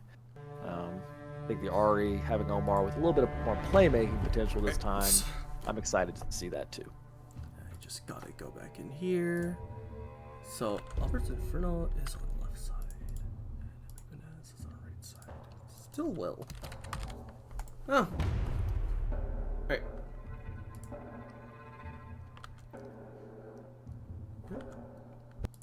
I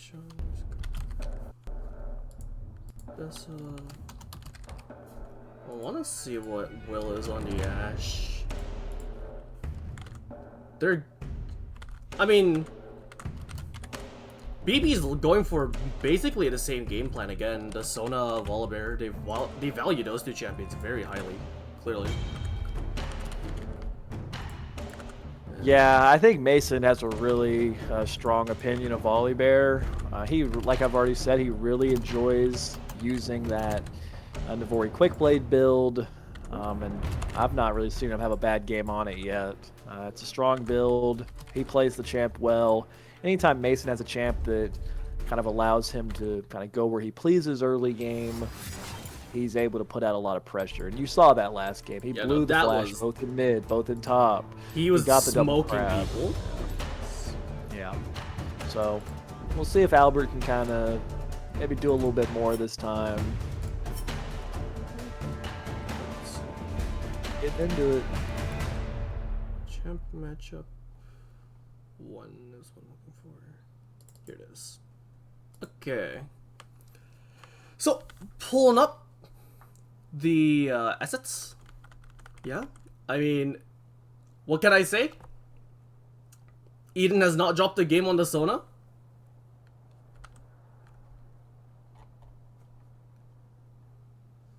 Yeah, really impressive stats there. These are champ stats.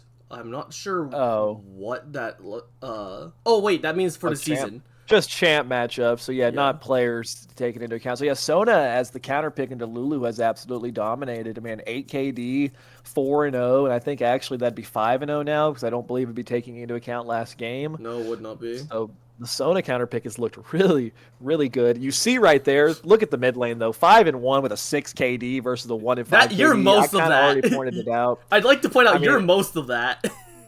There's quite a few good Syndra players. I will say, I really like the Syndra side of this matchup. I think as long as you're just not mispositioning to the point where you're just getting charmed and killed, I think it's so hard for the RE to play. We will see. I've not actually seen Taxi play Syndra as much. You know, usually I'm thinking Syndra, I associate that with you Sarverus or myself or Sarverus. Tusini in the past some, but we will see. I'm excited to see Taxi Syndra. I always love watching good Syndra gameplay. Set and Mbessa 1-1. Volibear a little bit favored. Let's see. But I can go back to that. Yeah, I can go back to that image if you want. Yeah. Sets 1-1 Mbessa. Yeah. Not a whole lot else to say here really. Some of these matchups have been proven. I think Lilia used to be favored against Volibear, right? In terms of like 1v1, and that's changed recently. I think so. I'm not gonna say I know the intricacies of that matchup necessarily.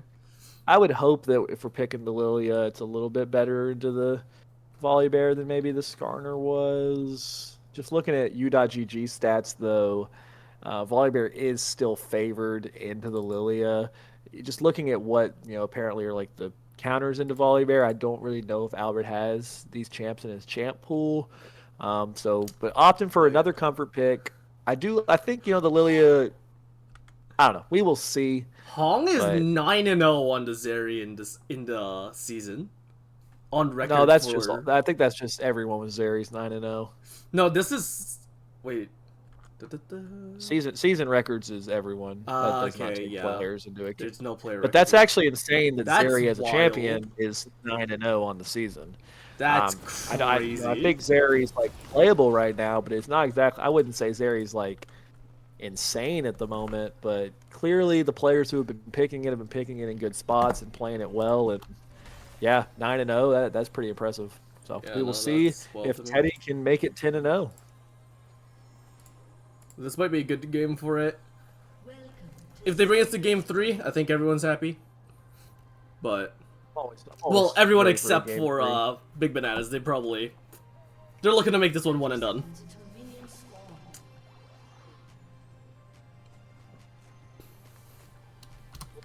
Sing in the mid lane.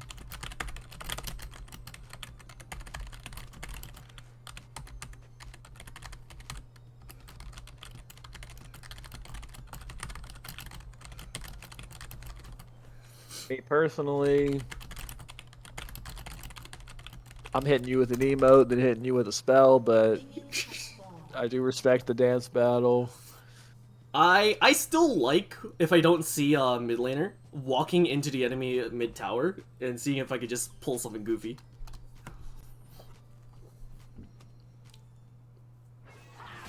Ah, Taxi does it! +5 gold! We got a lot of yappers in game here.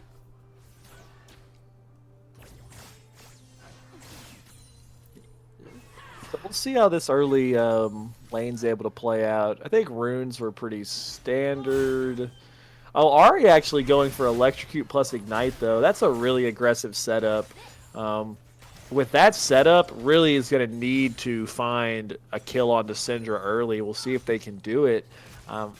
I do kind of see a bit more of the game plan there. I think if you're trying to like go teleport Ari and kind of go scale for scale with Syndra, that's never going to work.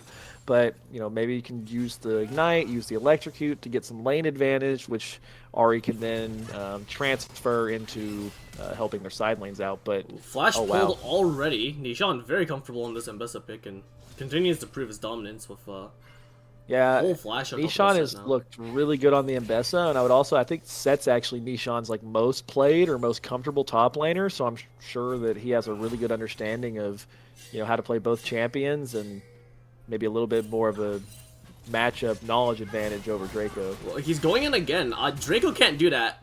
His W is gone. I think he has to like base and teleport back. Straight in mid lane, but yeah, you're seeing it right there. It's going to be really hard for Draco to ever hit the empowered or even really hit any part of the W onto the Ambessa if she's able to just keep dashing around. If he doesn't combo it with the E-stun or with the ultimate, it's going to be really hard to land those sweet spots. Yeah, his Haymaker's not going to get a whole lot of value this game. I mean, on the bright side, Omar taking good trades into taxi. He's already forced out a cookie and a potion. Oh, Draco staying here was already kind of sus, but I mean, he's getting even lower in health. Nishan still has like both the potion and the cookie as well. It's just being forced under turret. This could be an early dive. Lilia's going to spot out the Volibear here. Doesn't get the... Mason gets the crab. May be able to double crab. Not too sure yet. Lots of vision in the river there for big bananas. Omar's been putting damage down on the Taxi, but Taxi's generated himself already a pretty nice farm advantage. Has the more scaling pick with the setup he has too, so he's very comfortable in the mid lane right now. Still has 2 biscuits as well. Both solo laners with somewhere around a 10 CS gold differential, 10 CS lead as well. I see that Nishan actually already used the TP, backed and got himself a longsword, whereas Draco opted to hold his TP, so he's down right now, but still has the tool if he needs it for later.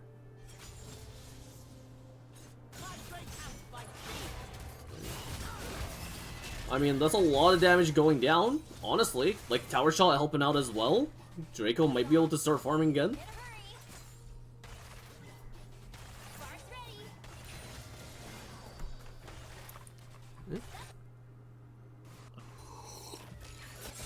Taking that base yet, so as long as they don't die here and are able to get their reset off, they'll be somewhat okay. Nishan's basing right now? No, nope, he canceled it. Never mind. I lied. I'm a liar and a fraud.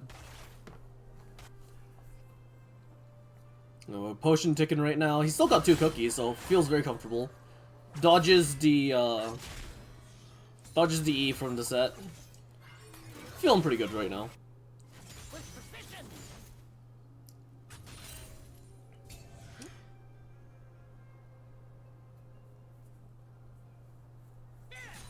Gotta say, both teams really reeling. English is hard. Let me try it again. Both teams really reining in their early games right now. We're 5 minutes into the game and barely been any fighting. Nishan going in for a little trade again. But other than that, no one's really pressing buttons on each other. I say that. Hong immediately alls in onto Will to get a bunch of damage down. forces heal out of Eden, but overall they're fine. Right. Mason just backs. Decides it's better for him to get the Dark Seal this time. He really likes this Dark Seal.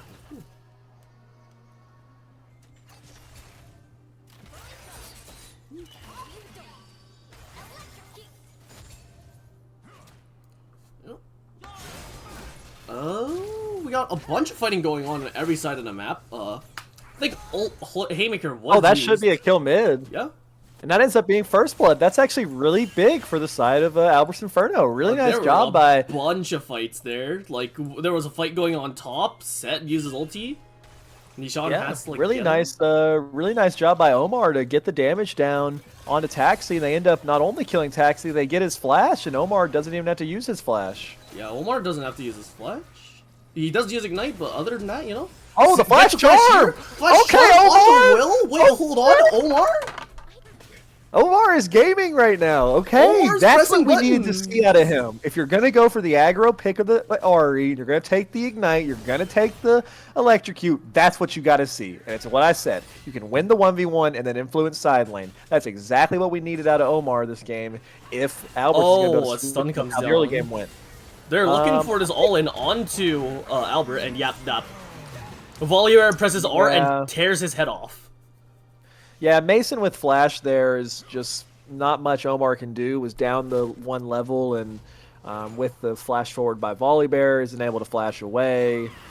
So a good job by BB to get a little bit back there. That window appeared because Omar had to take his base, in a tough and that spot now too. A little bit of time, but yeah, we'll see if I don't know if Draco will have the opportunity to actually kill Nishan here. Maybe on like the dive. He's pretty low. Does have flash, but we will see. I mean, I think he just wants to zone this cannon away. And Nishan actually goes for the cannon, takes a bit of damage. Mission secure, does actually get the cannon. Mason picks up Drake as well, so, all good things for Omar, but the rest of his team's kind of...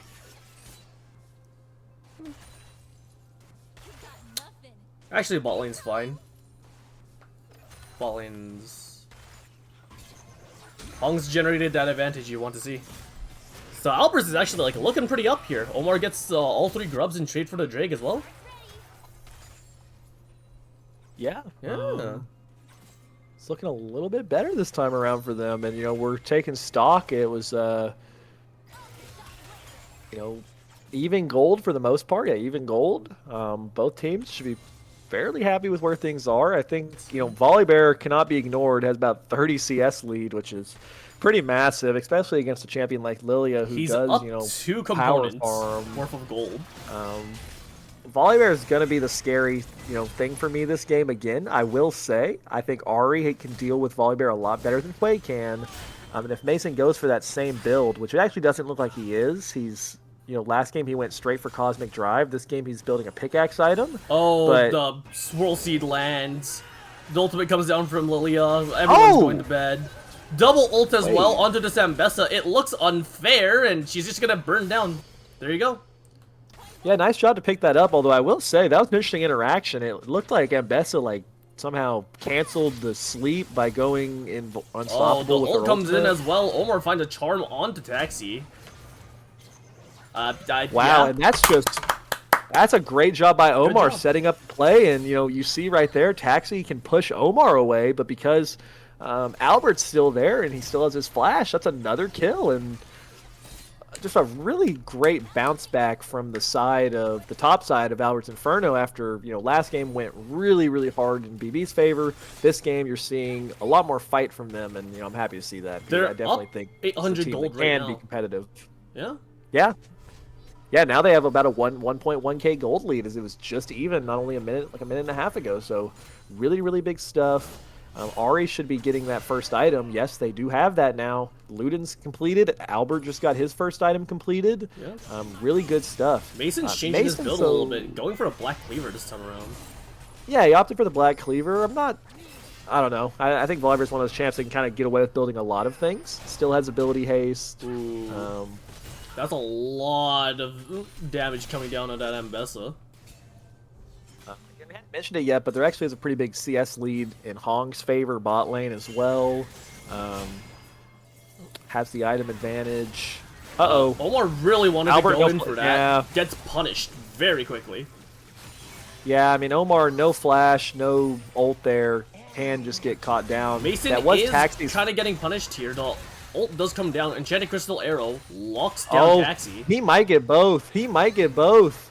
If Teddy gets that, that's huge. That's good. Oh my god, dude! Noxtine Guillotine comes down. Nishan trading ultimates. Oh!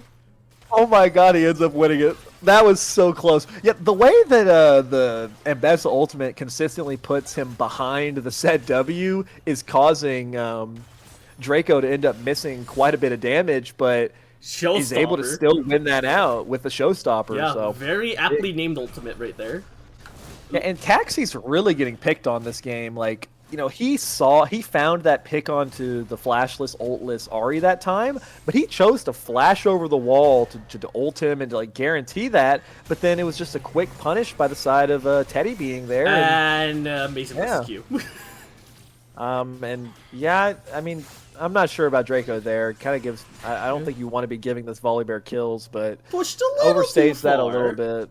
Overstays that a little bit, but you know, overall, Albert's team can be very, very happy with the game state right now. I think as long as you're marking Volibear, Zeri and Ahri can definitely deal with him. To see if they can continue to find the good angles they've found so far this game. Yeah, honestly, Will has hit 2 very good Enchanted Crystal Arrows this game. If he hits a third, maybe there's a good angle here, but yeah, AL. I keep saying AL because anyone's legend. I watched MSI this year. Albert's Inferno really kind of just running away with it in the mid jungle.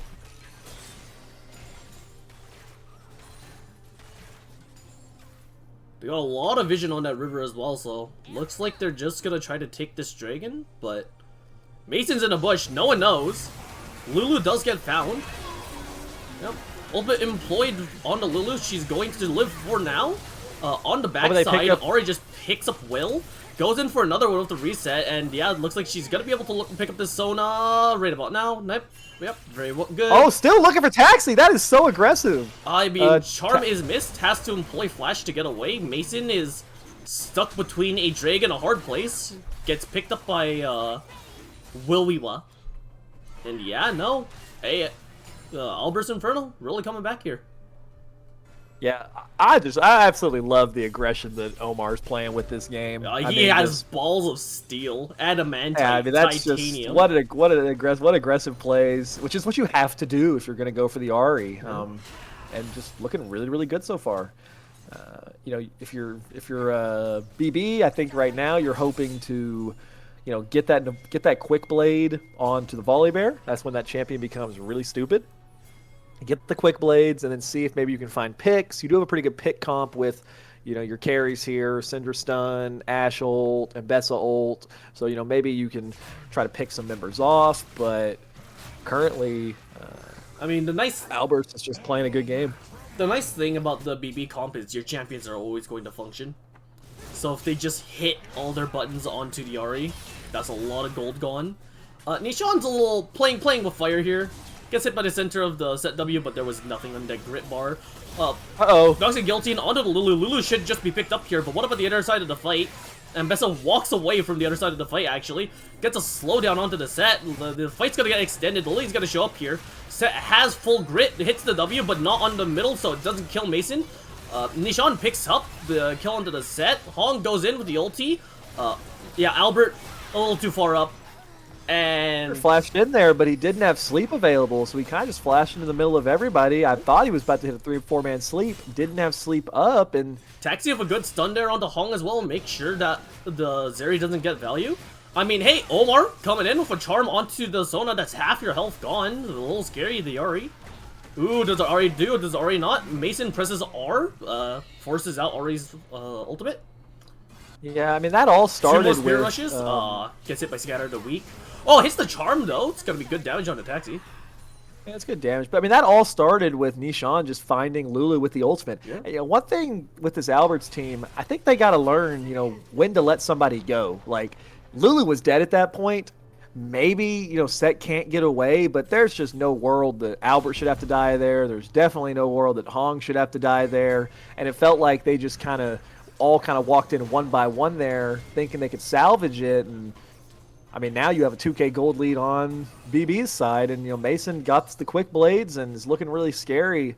Definitely still very playable for Alberts, but I don't think you're allowed to make another mistake like that. You need to be a lot more coordinated with which plays they're going to choose to take.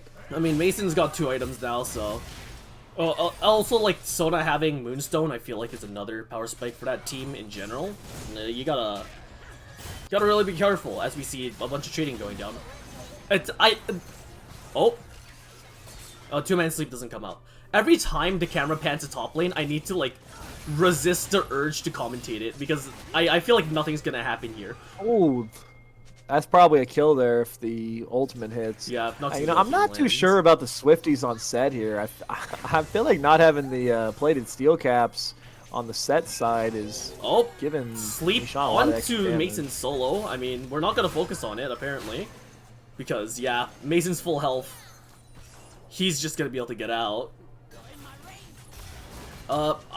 Draco's dead here. Gonna be a flash used by both solo laners, but yeah. Draco's just dead here. Gets chased down by the Mbessa. Yeah, I mean, I think on one item spike, Eclipse versus Stridebreaker and Steel Caps versus Swifties, yeah, Mbessa can just start to win this out. Hong's gonna look for some vengeance here, but I don't think the streets scream out for vengeance. They scream out for farm. Yeah, I think you want to try to get Teddy on his second item as quick as you can. Same with Albert. He's got a pickaxe, so he's going mining for it. But I mean, right now, Volibear is the strongest character in this game, and that's scary. Yeah. If you're on Alberts. I mean, he's leveraging his lead well. He just got tier 1 with the Rift Herald as well. All Will needs to do is press R and sit back on the Ashe champion. Just kind of get damage where you can. If you hit R onto the Ashe, the fight is almost won. It's like 1 out of your 2 steps for winning a team fight. You got right there. In the Enchanted Crystal Arrow. Let's see what Mason picks up on his back. He's got another component. He's going for Spirit Visage, I want to say. Gonna be a very big member of the fight. The chess piece.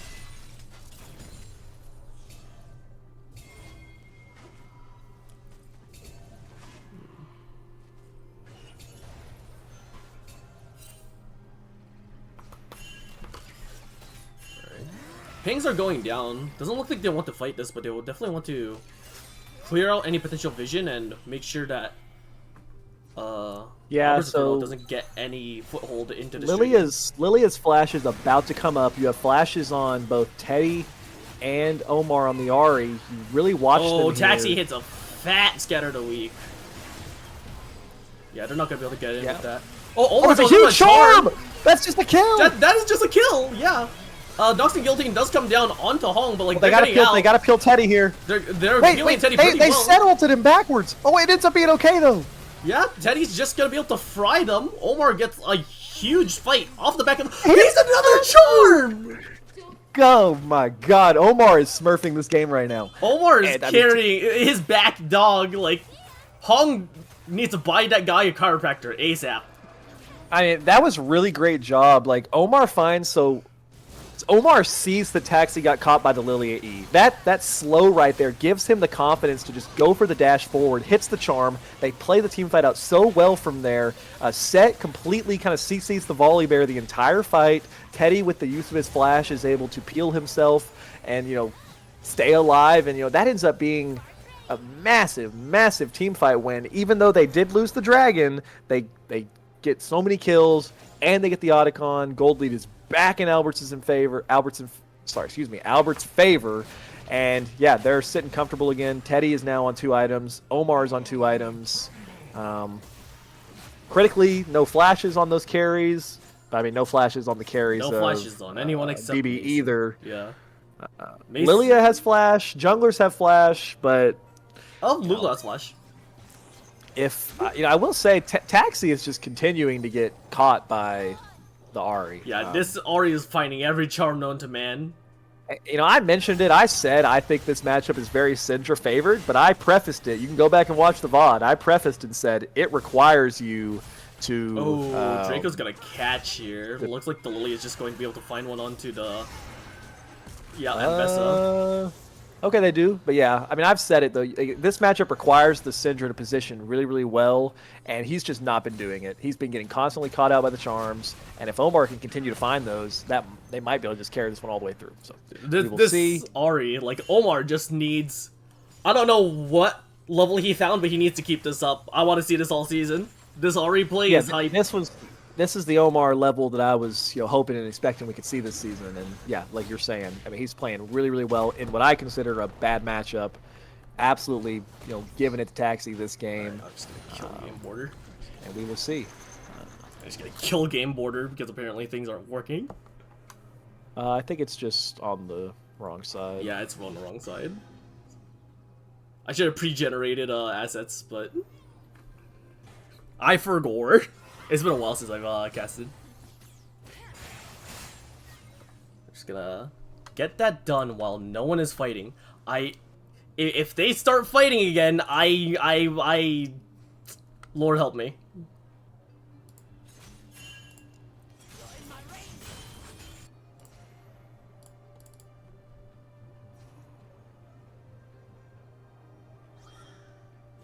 I can't see the game right now. I'm just gonna go back to it because Game Border was never generated. Okay. Yeah, we're just gonna look at it. Mason's just gonna run at Draco. Mason is still scary, man. Like the Volibear is strong. He's just got Draco. Like there's 4 people on Draco right now, man. Yeah, Draco's just caught. He's I don't know if they'll be able to do anything off of that. Dragon's not up for 1:20. Baron's not up for 2 minutes. But free gold is free gold.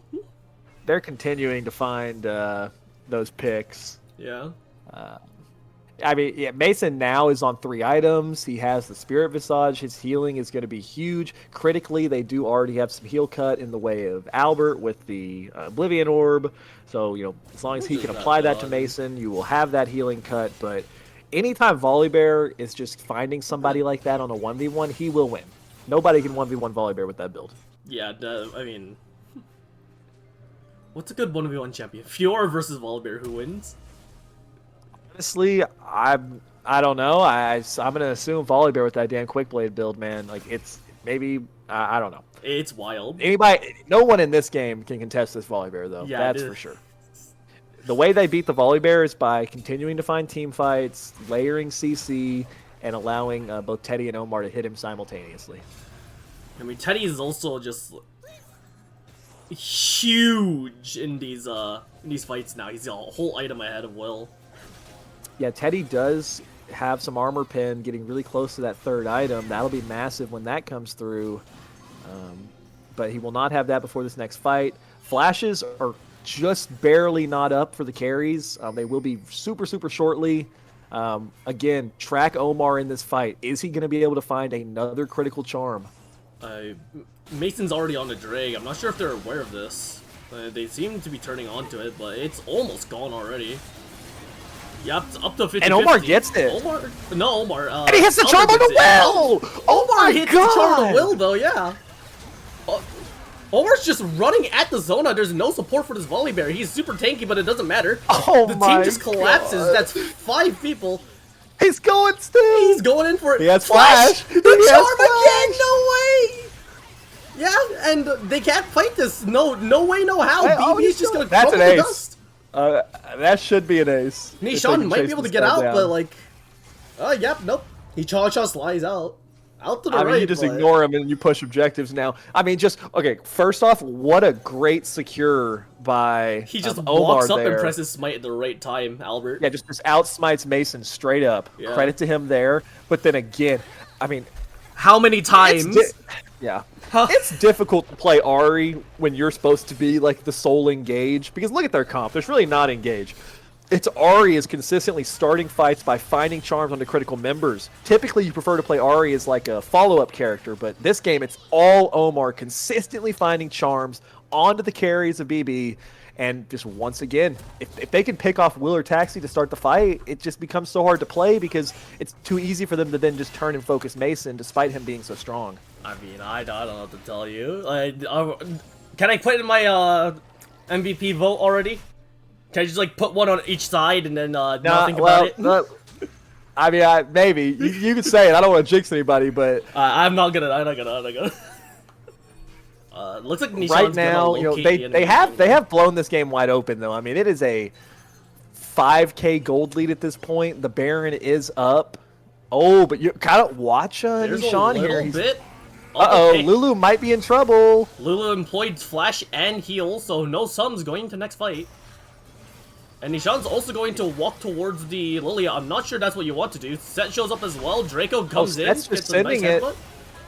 I mean, Nishan's just caught without a ladder here. I don't think the charm actually landed this time, but it doesn't matter. Oh my god! Yeah, Mason being used as a weapon against his own team. Holy Albert's Inferno, where was this last game? Inferno, you're just seeing it. They're playing so good right now. The team fights are so much more coordinated. And yeah, I mean, just really, really damn good stuff. And that's going to be Baron. And I would think with Baron and almost a 10K gold lead, that's going to be all they need to be able to eventually close this one out. Definitely going to have to do it cleanly, though. There is still some scaling factor on the side of BB. But I think with how Albert's is playing right now, I'm not sure. Albert wants to bring us to 3 games. Like, this is just... Yeah, I mean, they're we locked called in. it out. You know, he chose the Lilia this time. I mean, Albert's playing an insane game as well. I mean, 10-2 and 11. That is 21 KP on 23. I mean, that's an absolutely disgusting performance in his own right. Has hit critical smites this game. Has found big sleeps. Doing really, really well. And you love to see that because the Skarner performance was just not... Recovering from the Skarner to this is what you want to see. Yeah, and also I think Lilia's just better than Skarner right now. Like, we talked about how Skarner's his comfort pick, but he's had insane performances on Lilia throughout his time in the server too, and I think Lilia's a little stronger right now, so I do enjoy seeing him go for that and just playing so well. So hey, Dean, could credit you to everybody on Alberts. Let's see if they can close it. Dean, could you swap streams real quick? I want to see another team fight. If you haven't seen in chat, like Dean, every time he swaps from the other stream to this one, he Omar just finds another charm. I don't know what else, you know? So maybe if he does it again, Omar finds another charm. In fact, there's Mason right there within charming distance. I'm not sure you want to be there.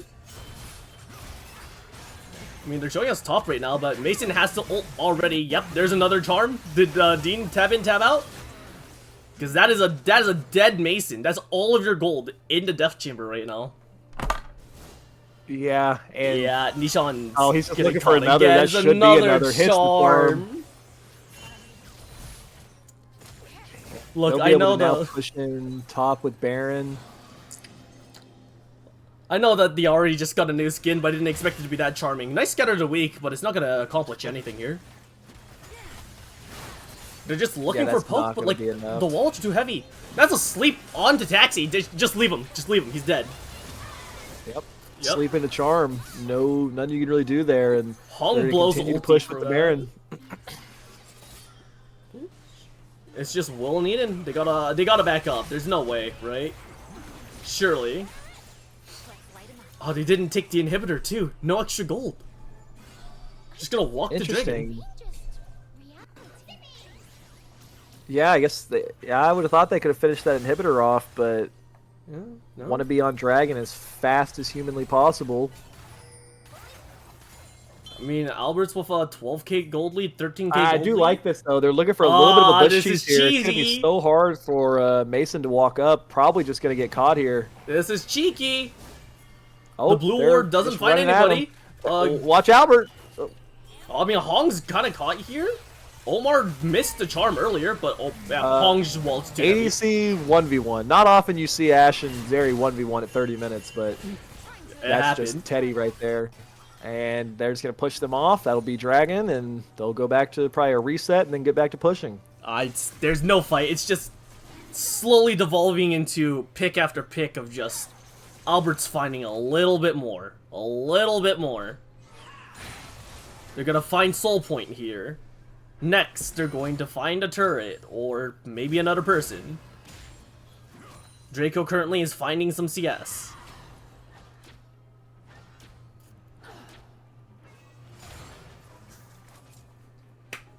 Yeah. I mean, 700 gold shutdowns on 3 of the key members of Albert's Inferno. If you can kill them, which, good luck, Lulu's got Mikhail's and her entire kit, but if you can kill one of them, there could be something there.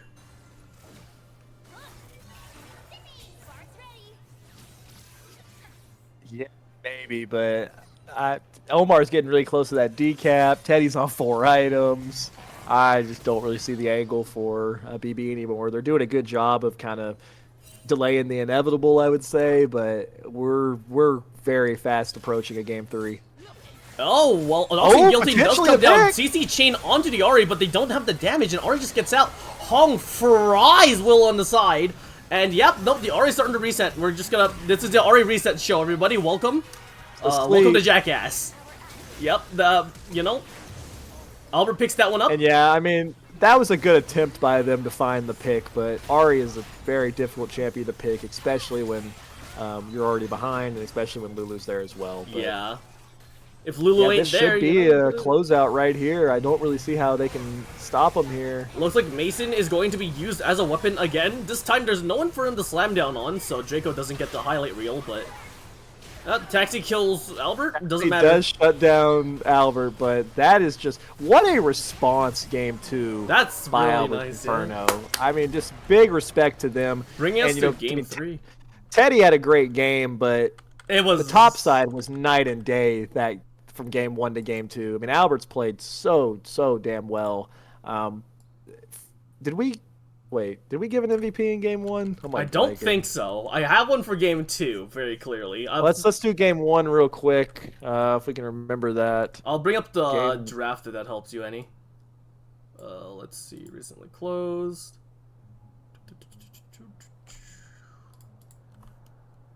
Alright. No, that's game 3. So this would be game 1 draft. Copy this. Right, so game 1 draft, it was a Skarner game. Mason was on Volleyberry. Oh yeah, I think game 1 probably just goes to Mason. Yeah, game 1 was Mason. Just every time. Game 2, it's a difficult choice because I think they all played really well.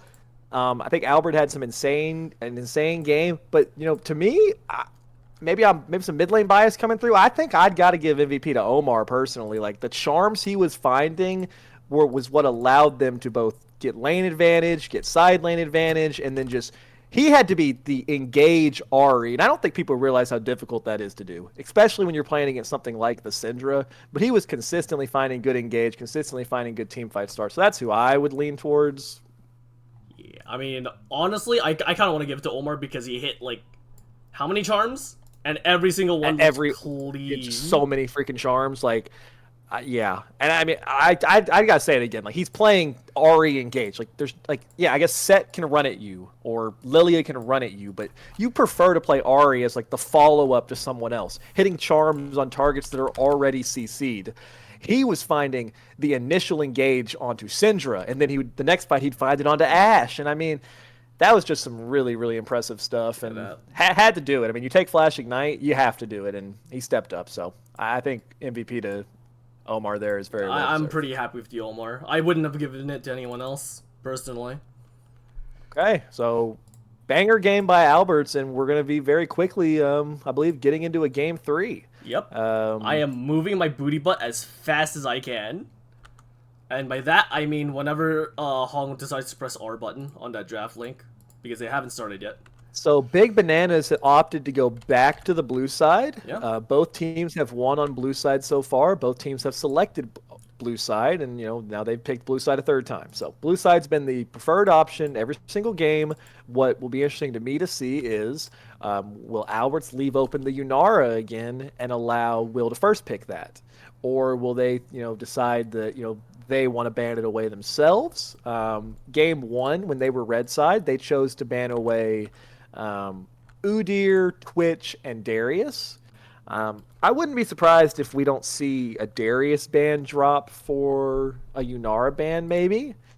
I'm not aware of Nishan being like a big Darius player, so I'm not sure where that ban is coming from. Maybe they think it does well into Draco's pool, but I would think you could get away with dropping a Darius ban into the Yunara, unless you think the Yunara wasn't the problem that game 1, which ultimately it probably wasn't. It was more just how hard topside lost, so maybe they're okay with giving that through. Despite you winning the second game, I think you could consider not letting Mason have Volley Bear again. I mean, he looked really scary in both games.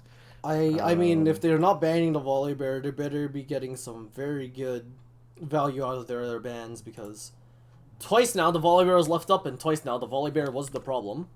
They did get into draft. Will just came out of nowhere.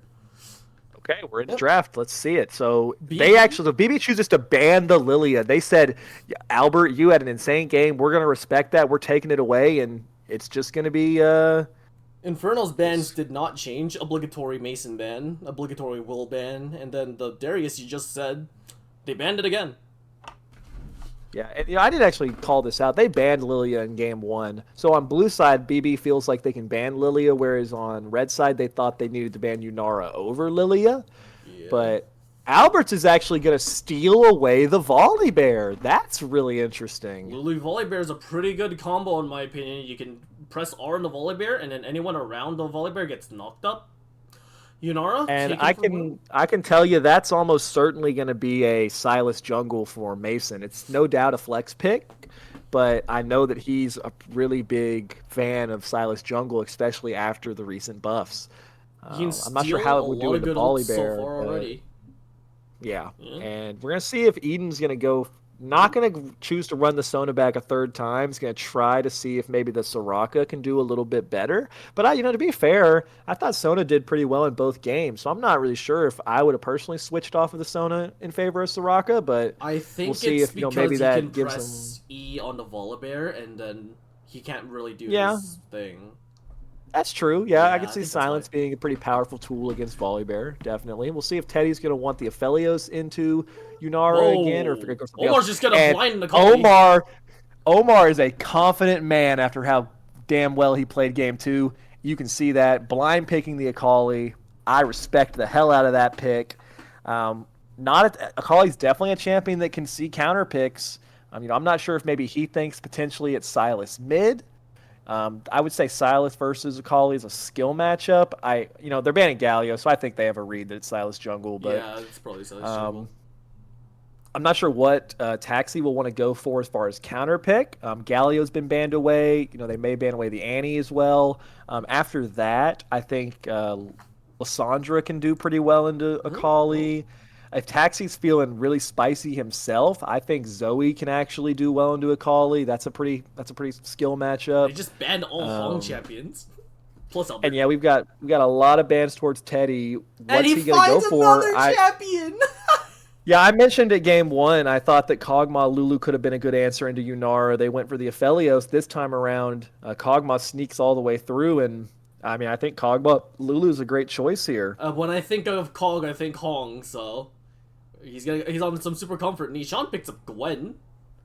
So Gwen Jace? Gwen top lane with potentially a Jace mid, unless they're getting really, really fancy. I don't know if I've seen Taxi play Jace mid, so that would be interesting. I also don't know if I consider Jace as like the greatest pick into Akali. I definitely think it can work. What if it's Gwen we will see. It could be. I'm not sure how well that would do into Akali either. But I do think Gwen is kind of broken right now. I think that champion is just overtuned, a little too strong. Oh, they're gonna gack. They're gacking top. Wait, or is it going to be Volibear top with a Zach jungle? It might be Volibear top of a Zach jungle. I mean, that's a lot of frontline for your Kog'Maw. He's got a Lulu on his back as well, but that's also a lot of take shred on the other side.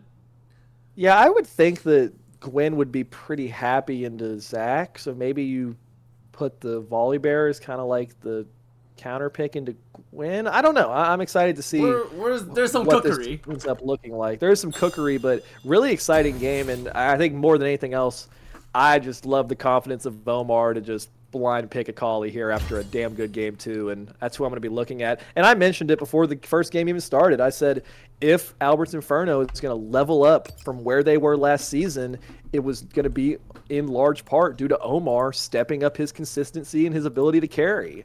In game 2, you saw that, and if he's able to do it here, game 3, then I think this team's looking scary. But I'm not going to sleep on Taxi by any means. He had an amazing game 1 himself on the Orianna, and whatever we're getting, whether it's Gwen jungle with Sylas mid, or it's Jace mid, or it's Gwen mid, whatever we're getting, this mid lane matchup will be pretty exciting. So I'm looking forward to seeing it. I mean, I have a read that it's Taxi on Jace, but I don't actually know.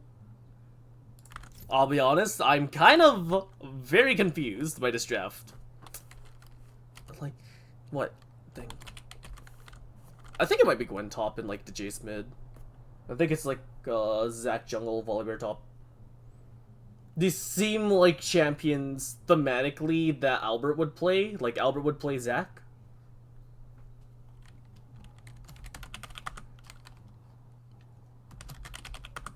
Not entirely sure what's going on there though.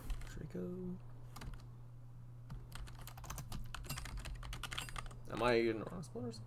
No, I'm not. No, we're good. Just gonna make sure. We're getting in a draft now, so you can kind of see some confirmations on where the picks are going to go. Nope. One of them canceled. Somebody canceled. Not sure. Hopefully we'll get into games shortly, but for everybody that's just hopped over and joined this stream after watching the Buster Battle, shout out to Hero for streaming that on his channel. It's pretty awesome that we're able to get both games going same time. But for everybody that's just joined, you were joining a pretty fun series. I'd say both games have been fairly one-sided so far. Game 1, BB looked really, really dominant off the back of just some insane performances by their top side. Both Taxi and Nishan were almost deathless for the majority of the game, and Mason had a really good Volibear game. Game 2, for anyone that caught the end of that, you've definitely heard how much we were hyping up Omar's performance. He had an insane Ahri game. Albert had a really, really good Lilia game, and the bot lane with the Zeri Lulu was also just really, really strong. So setting up for a good game 3. Really hard to predict this one. Hoping this one ends up being a little bit closer towards the later part of the game, but should be fun. We'll see what it devolves into. I use the word devolve very liberally here. I need to kill this asset, I believe. Delete that. Okay. Yeah, no, my stuff's just not updating, man. There you go. Right. Champ matchups. Here it is. Why is it saying Zach twice?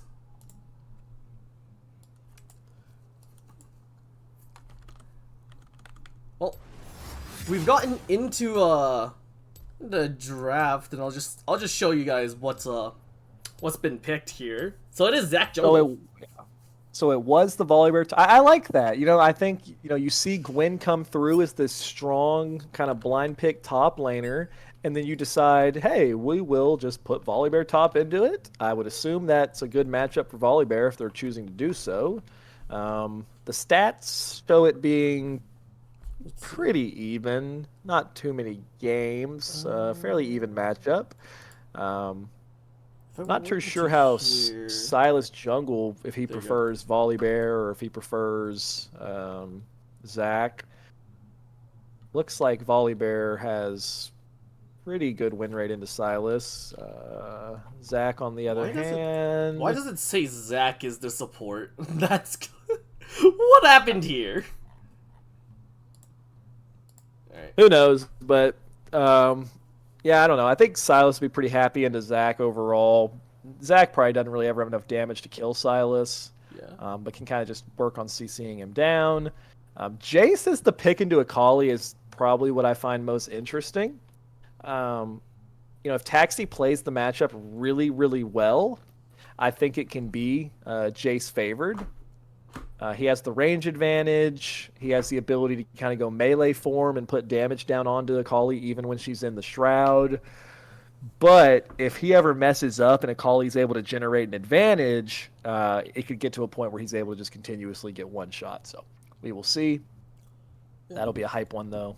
And then bot lane, probably going to be a little snoozer, Cog, Lulu into Yunara, Soraka. But if we can get to late game, both those 80 carries have a lot of carry potential. Although I do already question, I don't know, what's your thoughts here, Honan? How easy, if easy at all, is it going to be for BB to ever really threaten Teddy? I mean, what's your best access onto a Kog'Maw? Teddy is super well protected. As long as they keep up their vision, Gwen's not going to be able to get on him easy. I think Zac, the Zac ulti on Silas is your angle for killing Hong every game, every fight. But, like, Taxi's on the Jace is not going to be able to put out enough poke to threaten the Cog here. Like, they need to snowball, or Teddy's gonna have a great game. Yeah, I think you just called it out. I think it's on the side of BB's top side to have a bit of a game one performance where they snowballed so much that even though Teddy was generating a farm advantage bot lane, it did not matter because this top side was so strong. Whereas this time, if Alberts is able to kind of hold even or even generate their own advantage topside, I assume Teddy will have a similar farm advantage. And if that's the case, like you just said, I don't think Gwen Silas is going to be that reliable of a way to get on Teddy this game if he's positioning well, which he typically does. Yeah. As we get into game, we can see runes. Omar again has chosen to take the ignite, take the electrocute. I like that. I like the aggression. I think it's a little bit riskier this game just because Jace has a lot more potential to, bully you out early than a Syndra does. So, he could potentially end up in a tough situation if he doesn't have teleport and has to like drop a wave. But after how well he played game 2, on the Ahri, I have no fault with him just saying, I'm taking ignite, I'm taking electrocute, I'm a carry again. So, we'll see. There's been a tragedy. They're no longer going to dance in mid anymore. The trust has been broken. Goodbye, my 4 fun soldiers.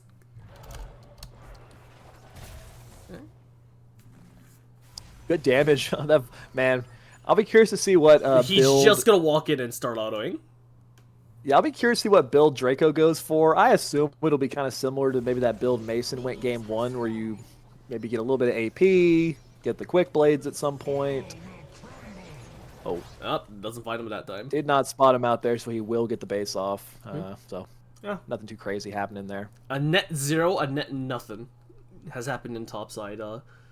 They're both junglers. Every game have pathed from bot to top.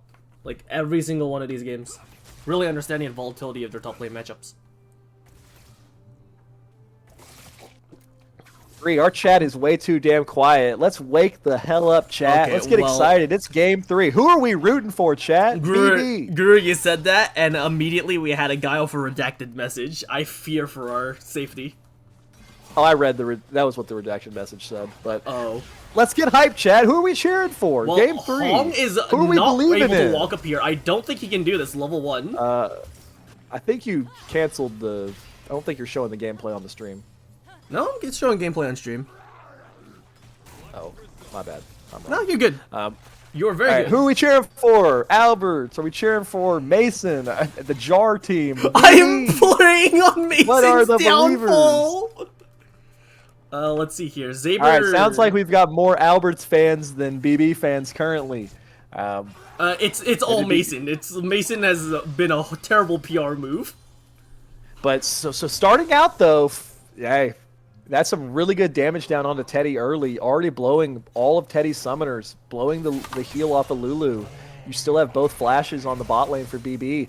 Kind of a different look than what we'd seen in game 1 and game 2 bot lane. I think the bot lane is very competent on on the side of BB, but also just Hong not respecting the level 1 potential of Yunara, able to just press Q and get a bunch of damage down.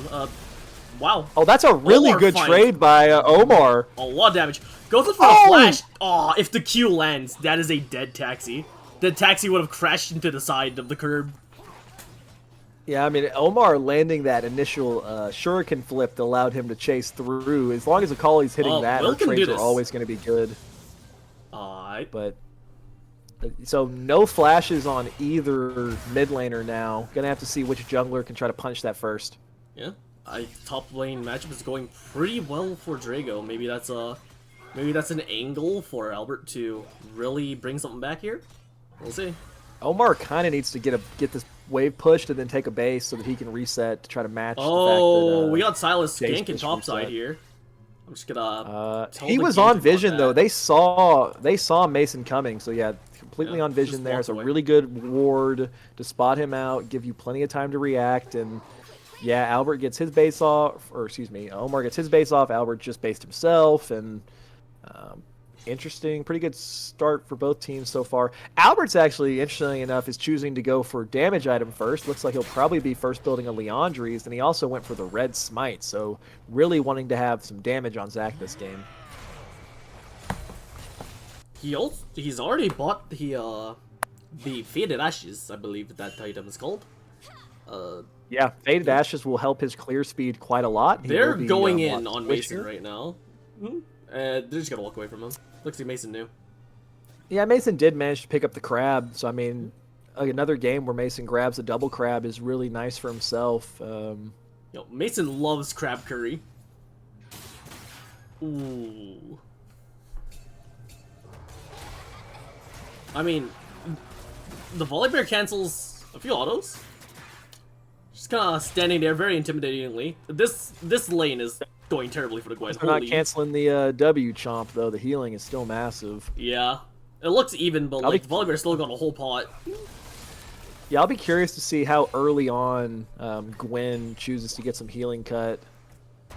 Ult comes down. I mean, that's a good flash out. You don't lose any so minions. forced out a because the flash, turret got gets a disabled. plate. That's really good early laning on the side of Draco. Yeah. Mason going for the Hextech Alternator first item. I'll be a little bit curious to see what he's choosing to build first. He's up a whole fairy charm right now. Not a fairy charm, a whole glowing moat right now. I don't really think glowing. I don't think glowing moat. I'm trying to think of what glowing moat builds into that Alternator builds into. Well, maybe Rocket Belt. I'm not entirely sure. He might be going for Rocket Belt first. Rocket Belt's not a bad idea here. We'll see. Oh, we're going to see the Gak potentially gank top. Nope, they're not looking for a dive right now. Yeah, it's a little bit risky. I mean, you do have no flash on Gwen, so you might be able to pull it off. I think it might be a but with Storm Silas Surge. there, it'd been a little scary. Also, neither top laner has base yet. I think Draco just wants to get a base off pretty soon, and he has some gold advantage both from farm lead as well as getting that plate. So when they come back, he should be significantly stronger than Gwen. Mason chooses to take another quick back, gets the Dark Seal. Yeah, no, Mason is a Dark Steel merchant, and I'm right there with him. So far, though, in lane this game, the Yunara with the Soraka's, staying much more even in farm than they were able to in the previous game so far, and looking good for Will. They're having a good time. I talked previously about how I consider Will to kind of be like really proficient on 3 champions. I said, we'll see what happens mid first. I mean, Taxi eats a huge chunk, but is able to get the knockback, so he's not in any danger. Mason's gonna come in, steals the Ari ultimate, but doesn't land any charm. Yeah, just walk away from that one, Mason. Yeah, not too much there, but to be fair to Will, I'd kind of said before the first game that I considered like his Zeri, his Jinx, and his Twitch to be really, really good, and to maybe not hold his other picks quite as highly. I thought the Ashe didn't look that great last game, but so far he had a really good game on Yunara game 1, and looking pretty good on it too. So if he can, this does seem like a champion that can kind of suit him, and if he gets that 4th champion into his pool, I think it makes him really, really scary. He loves his traditional ADCs. I mean, that's a miss on the snips. You see Volibear all in. Thread needles come out, but Oh! ooh. Yeah, and Will's just, like, walking up, but he doesn't have any more mana. Oh, Will has no mana! Yeah, no, Hong's gonna be able to pick it up. You lack mana on the champion, and that's gonna be a double kill the looks of it. Mason's gonna come Mason in. has ult here, though. That's a dead Hong. Yep, there you go. The Gak Can is they also pick him here, up, though? Would be big. Oh, Soraka gets hit by the Cog passive as well. I mean, they're gonna be able to pull out Mason here. Granted. Oh, they pop the passive. Oh, he goes on back Jack. in. Yep, this Yeah, I mean, the should be healing killed. with Soraka, this actually ends up being really big for Mason. Now Lulu's the one that has no mana. Mason picks up another one, Lulu's has gonna blue die buff. too. Oh, Lulu has not flash, quite. she gets out. Mason Jeremy salvaged that almost. so hard from being just really bad for BB. Big stuff by Mason there. We call Mason Silas the is Vulture. definitely a champion that can carry, so excited to see what he can do. You're going to need to see heal cut on the side of Albert pretty quickly too, because I mean you have healing on Soraka obviously, on Silas, and even Gwen heals quite a lot, so Yeah. they'll need some heal cut for too long. Yunara's also Volibear's gonna looking like be he's picking going up for a the port. yeah, he did Bort game 1 on Yunara, and it looked good, so not surprised to see him do that again. Volibear going for the Rod of Ages. A little bit of like a Scalinger build. I Not don't sure like if the that's what Rod I of would've, Ages, like, I'll be honest. Wanted to see. You were winning your like early game so hard that I would have preferred probably to just see like a Yeah, he Cosmic doesn't or have the something, combat stats but- anymore. Gives over the kill straight to Yeah. Nashan, and Yeah, I don't like that itemization choice, and if we get to a point of the game where Gwen's able to dominate the 1v1 side, I think it's going to become difficult for Albert, so Gwen's going for the Nashor's Tooth. Looks like the domination's gonna start now. yeah, we'll have to see if Draco can kind of stabilize that matchup a little bit more, but Teddy has the confidence to just Teddy has continue to walked play up a little forward now. too far. Gets hit by the slow, but yeah, he walks away. I'm not sure if he has walked too far, though. I mean, again, Lulu with the ultimate Lulu shielding, hit the knock up. I think if Will doesn't get knocked up, it could look a lot worse. Mason caught hitting his grubs. yeah, gets one Mason full away should from just him. die here. He has no flash, and that's a massive shutdown to get onto the Akali there. That's good. Mason, that's kind of an uncharacteristic mistake from Mason. I think he's been playing a really clean series, but that time doesn't respect the fact that Albert's going to have first move, and Omar will have first move as well, and yeah, just kind of gets punished there. Oof. Hey, just like you said, there's a Proto Belt on Mason. I think Proto Belt's a disgustingly strong item. Not like the biggest Proto Belt fan, but I get why people build it. It's giving him some health. Health on Silas is always good. The extra little gap close will be nice. I'm curious if he'll go for more of like a haste build with something like Cosmic Drive, or if he'll choose to go for more of like a burst build now with something like the Storm Surge. So Nishan and Draco are just just don't think- fighting. I don't think Draco can win this. Yeah, I don't. Draco, buddy, you have a catalyst Yeah, of Eon. You can't do Draco this. really needs to take a chill pill and not lose his team in the game right now. I mean, choosing to continuously take these 1v1s against the Gwen, I'm not liking that, because you're seeing really good stuff out of the other members right now. You need to just see him kind of stabilize that top lane matchup, get his farm. He did pick up the Rod of Ages, which will help some, but He's already forked Yeah. over 2, maybe even I 3 think he plates. really Oh, just Albert? needs to be playing for Albert's wave still like three. got a kill angle here. Potentially. Yeah, no. Does have ultimate. The ult comes down from Soraka, but I mean, he's got a lot of blobs. He's going to need to flash and... Okay. Guys, we're letting Gwen just 1v9 right now. Okay. Eh. Making me sick. I Maybe he mean, can get volley's shut down coming here. in. That's a shutdown, but like, it's Alright, too little, too Gwen- late in my opinion. Fortunately for Alberts, Gwen chose to overstay right there, so they do get a pretty big shutdown back onto the Volibear. But yeah, you're seeing it right now. That was Gwen with just now Components. getting the 1 item plus boots and was already doing that much work. So Hong just gonna need to allowed be a to little press more W. coordinated. We do have Mason looking top. I assume he can beat Volibear here. Yeah. Meanwhile, Hong is just... I mean, this is why we Maybe not, banned the though. Kog'Maw in this house. Yeah, I mean, Hong's Kog'Maw is very scary. You're seeing Taxi starting to get some good trades back. He does have the Eclipse, which helps out Jace quite a lot. It's Ari has not... Whereas, Akali has not backed. She's sitting on a Hextech alternator and a Thorn Shield. yeah, this is the problem when you take Ignite. Sometimes you get trapped in a lane state to where you're just forced to drop a wave, which he kind of had to do here. So Yeah. he'll miss some farm to pick up his Storm Surge. But when he gets back, will to be able to fight again. But I mean, credit to Taxi. He's sitting on 10 CS a minute right now, and Jace does scale really hard, especially as you start to get 2-3 items.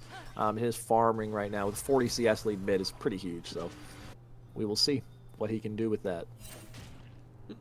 But Akali with Storm Surge always has kill threat, so I'm excited to see a little bit more fighting around mid, because Akali has everything up. Omar has Flash, Ignite, and Ultimate. If he doesn't go for something aggressive right now, I'd be a little surprised. Yeah, I think as soon as he gets information on where Mason is, he'll probably feel confident enough to just look for that 1v1. Yeah. Taxi's doing a better job now of dodging out on the shuriken flips. If Omar's not able to hit those, it does really kind of prevent his ability to go in. And you're seeing right there, it's the quick trade out of Taxi, gets the clip shield and kind of backs off. Oh, really critical dodge by Omar there. He probably would have went down. He's getting poked out in lane a little bit. The Jace is really doing its job. Mason goes, steals Albert's Raptors as well, so seeing a little bit of that jungle domination that we saw from game 1. Yeah, Mason has generated himself a pretty big CS advantage as well.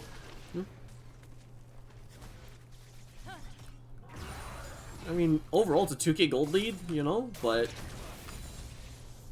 yeah, I think I think Albert's comp is going to be really looking for these 5v5s, the good team Hong's fights. just pressing forward. Yeah, and I think he's going to be able to pick this up on Will if he plays it well. There's no backup coming. Just it's straight up 2v2 here. Everything's being put on the kitchen sink, and Will's surviving. Oh my goodness. I mean, they are kind of only trying to hit Will, which is letting Eden stay at full health, and the healing is massive until you get some heal cut, and I'm not actually sure if they can cut through the healing. And once again, Yunara is sitting there. Oh, this is what I was talking about. Volmar has Flash, has Ignite, lands another Shuriken, has the ability to flash over it, but Taxi, good job in staying alive. 50... Yeah, Taxi managed to dodge out on the actual... Ooh, Flash pulled out by Mason as well. Yeah, Taxi dodging the R2 damage of Akali. Wasn't able to actually hit him with the damage there, let him live. Now he's going to get to push this wave in, and Omar will stay and collect it, but big by Mason to, get the flash back. I mean, Drago's... Listen, you're fighting a Fed Gwen, you're not allowed to do that until you get your next item, buddy. Yeah, I really need to see Draco just focus on kind of stabilizing, and I'd like to see Zach, Albert look for some plays either with mid or with bot. We're seeing a lot of kind of isolated lane fighting. I'd like to see the Zach try to get a little more involved, and he does now have the heal cut as well. So if he's in those bot lane plays, that'll do a lot. But to be fair, I mean, we've kind of got a full AP Zach right now, which I'm not too sure if I like that, but we'll see what he's able to do with it. But as of right now, I mean, he's just full damage Zach. So he's got his Aftershock. You'd have to hope that he's gonna be building some tank items right about now. Mason is going for that haste build. Looks like he'll probably be building a Cosmic Drive second. Has the feats of warfare and the Ionian boots, so his cooldowns are going to be super low this game, and he's in prime position to do a lot of work. Omar's just fighting. 50 CS down does not matter, apparently. He won a trade into Taxi as well. Yeah, Omar's ultimate is just about to come up. He didn't have ult there. That probably could have been a kill, but he'll have it for the next fight. Mason's driving in his car right after a beer, and it looks like he's gonna hit. This should kill the turret. We're gonna get a 3v3 here. Oh yeah. Doesn't quite kill the turret actually, but you see how squishy this Zac is. I'm looking at the Zac being squishy. You know who else I see is squishy? That Yunara. Just gotta run away from this situation. TP coming down as well. Draco. Yeah, Volibear TP's in. That's gonna lose them the top turret, but perhaps it gives them the dragon. I mean, Mason doesn't have the ability to steal an ultimate right now. This should just be a Drake going over. Unless he can find a steal, maybe 50-50s. Ooh, big damage on the Lulu. Big damage. Yeah, big damage out of Jace. They're looking to fight this. Gwen has TP if she wants to join. Hong is just like so far fighting right now. I mean, like, yeah, they get the Drake, but at what cost, Yeah, Albers is super uncoordinated here. Yeah, the flash out, like, 2 Volibears coming out as well. Gwen gets a huge R3 into the backline, kills both the Lulu and Hong, and yeah, no, while that's happening, Volibear 1v4 doesn't exactly exist. Not with that build. Nice job by BB to win that fight. Some good poke by Taxi early, kind of chunked Lulu out, and then Gwen comes in with that teleport and uses the advantage that Nishan gained top lane to really influence that fight too. I think that Alberts just seemed really uncoordinated there. You had like multiple people. I think you had the Volibear and the Akali were staying in the pit with Zach, trying to, I guess, fight off Mason, but at the same time you had Lulu and Kog'Maw positioning more aggressively, trying to focus on the fight.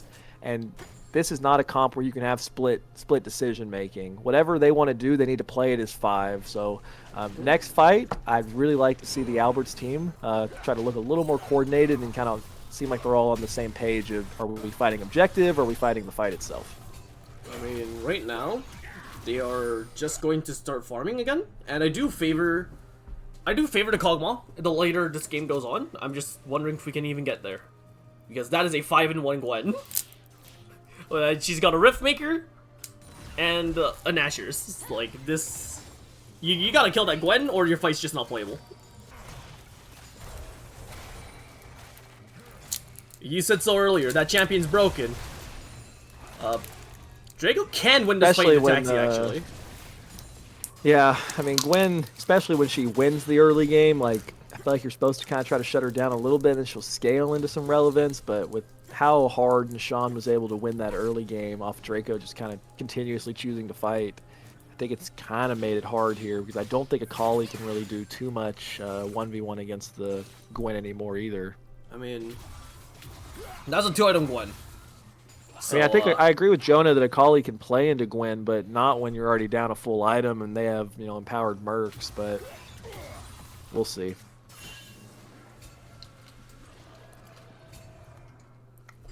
It's too late now, yeah? I also just think it would have been fine if the Volibear was winning the lane and then chose to keep fighting despite the fact that, he went for Roa and Gwen went for components into Nashor's and just had 2 quick deaths in 1v1 that really just kind of swung the lane hard in Gwen's favor. I think if could have just avoided those, it would have been fine. A little ultimate stolen. They're probably just gonna get this Otacon. I don't imagine a world where Alberts can actually fight this. Yeah, and Alberts is struggling too. Like Gwen had or Akali had land to. onto Volibear. Like ult's already been used. And yeah, Should looks be like fine. trade of ultis, but now you just lose position on Otacon entirely. But yeah, you see the macro issue of having the Ignite on Akali. Omar felt forced to kind of start walking up towards the top side of the map when they had started Otacon so that he could be involved. Meanwhile, Gwen, with teleport, is just going to stay bot lane. And so, again, there's no way for Omar to ever join these cross-map plays, and that's the downside of having the Ignite. I think they've misplayed by not having Omar already topside. Alright, no flip comes in. The Zac goes in a little prematurely. Oh, Mason's they've completely very low right now, and he's got his resistance shredded. Alright, again though, we have some people hitting objective. Oh my god, Mason's smite button's just better. It. They gotta try to win the fight now. That's a bounce house and a half right there, though. That is a big fight. Hey, you kill Mason. That is a shutdown. Wait, where's the Gwen TP? Where's the Gwen TP? Can they do anything about it? The Gwen TP is right on top of the Volibear. She throws her first ultimate directly into the Lulu. Wait, Zach's just running through the turret and second one into the turret. Yeah. Interesting. Hong dodges R3. This could be a kill for the Hong if that is the case. This could be a big shutdown. Oh my god, that's a big Omar. Shutdown onto your Akali. The savior. And Omar probably picks up 2 here. The savior, Omar, holy. And Hong picks up a shutdown as well on the back of that fight on the Silas. So like, their carries now have gold. This is a that was a little bit of a fiesta. I don't know how Albert died. That was kind of funny, but they critically for BB. They did manage to still secure the Otacon. Had that also gone the way of Alberts, then it would have been looking really, really dire. They are still sitting pretty comfortable with a 5k gold lead, but as you pointed out, you just got kills onto the Kog'Maw, you just got a massive shutdown onto the Akali. Yep. And I think, if Alberts continues to play team fights out correctly where they're peeling for the Kog'Maw, it's still very doable despite, being down 5k gold. I mean, Drago just really needs to peel for Hong. I think that's like the I'm main not angle. sure if you... I think potentially you could consider giving this drag, because you don't have the ultimate on Akali just yet, and Oh without my that, God. it's really limiting her. Oh, but Mason's getting caught a little bit. Mason just got half his health fried. Yeah, he did. Akali's ultimate is going to be back up in like 10 seconds. Really got to track what kind of damage Omar could do in this fight. He's on 2 items. The damage is massive. Gwen going in really Sean deep. is really deep right now. Yeah, it just gets Gwen going in just gets one shot. Yeah, no, this is a huge Omar's in the fight. back line. Omar's just But Mason's kinda going fine. huge. Mason's going huge, yeah. Oh my goodness. Oh, wow. Yeah, no, the Yunara at the end, really the difference maker there. Really, Mason turned to that fight pretty massively himself. Yeah. He had the stolen Akali ultimate, did so much damage onto the back line, stayed alive at really low health bar. That looked like it was going to be so good for Alberts after they got the initial kill on the Nishan and then had Omar kind of lurking in the shroud, but ultimately... Hey, Mason yeah, plays along. Mason's able to kind of carry through, and as you saw, Yunara and Jace kind of double AD carries there, also doing a lot of damage. I mean, yeah, the Yunara's got a Rune's Hurricane, she presses Q, your entire team is now taking up work damage.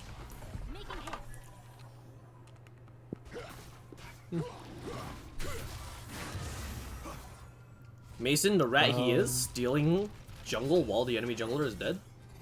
Yeah, I don't think Teddy had the Wits End completed there, so Yeah. you know that should help him some. But I think really he Mason's needs his sitting here on Winsus 3 now. items. Yeah, Mason's on 3 items, whereas Albert is still only on the Leandries and some components. Yeah, I mean, Really, you really don't strong got a front stuff out line of in that Mason sense. here. Yeah. I think maybe once Teddy gets his Gwynsu's, there's gonna be some real fighting going on. But until then, you just gotta give the next couple of objectives and just let him get to that point.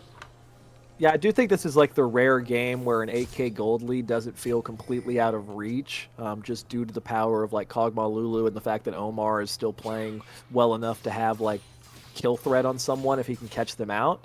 But yeah, it's going to take really good team fighting from the side of Alberts to be able to really do anything here, because I think right now Mason can just go where he pleases.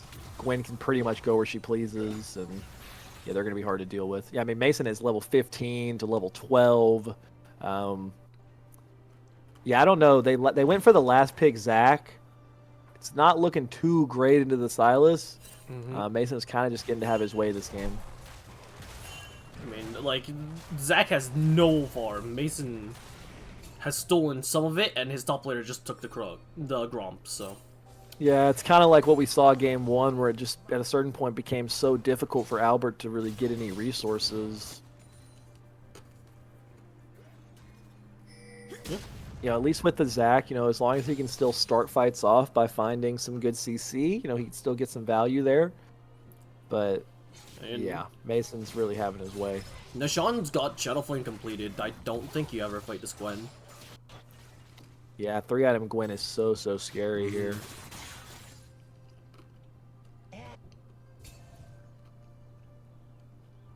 Honestly, I'm surprised that the BB hasn't just walked up and started the Nash. I think they could just do it.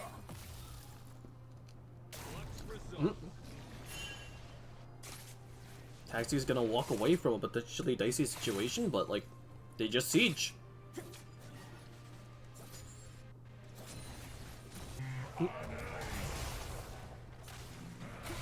Oh, Hong's here. There could be a fight.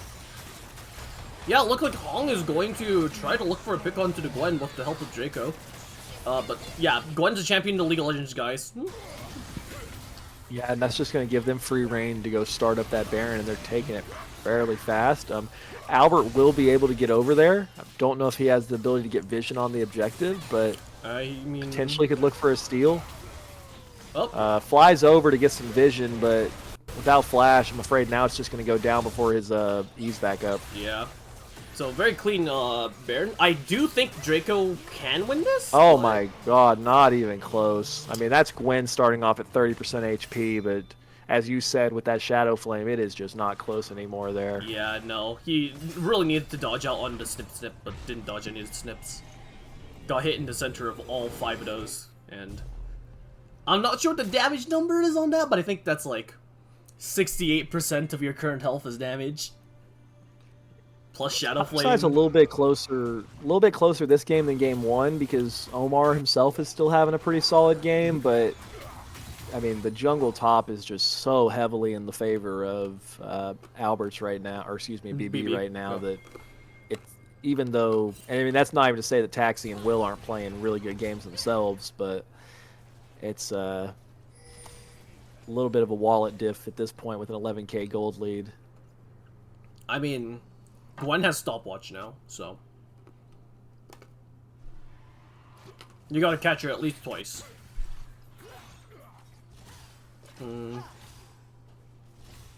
Honestly, maybe if they can find a pick onto Will, but like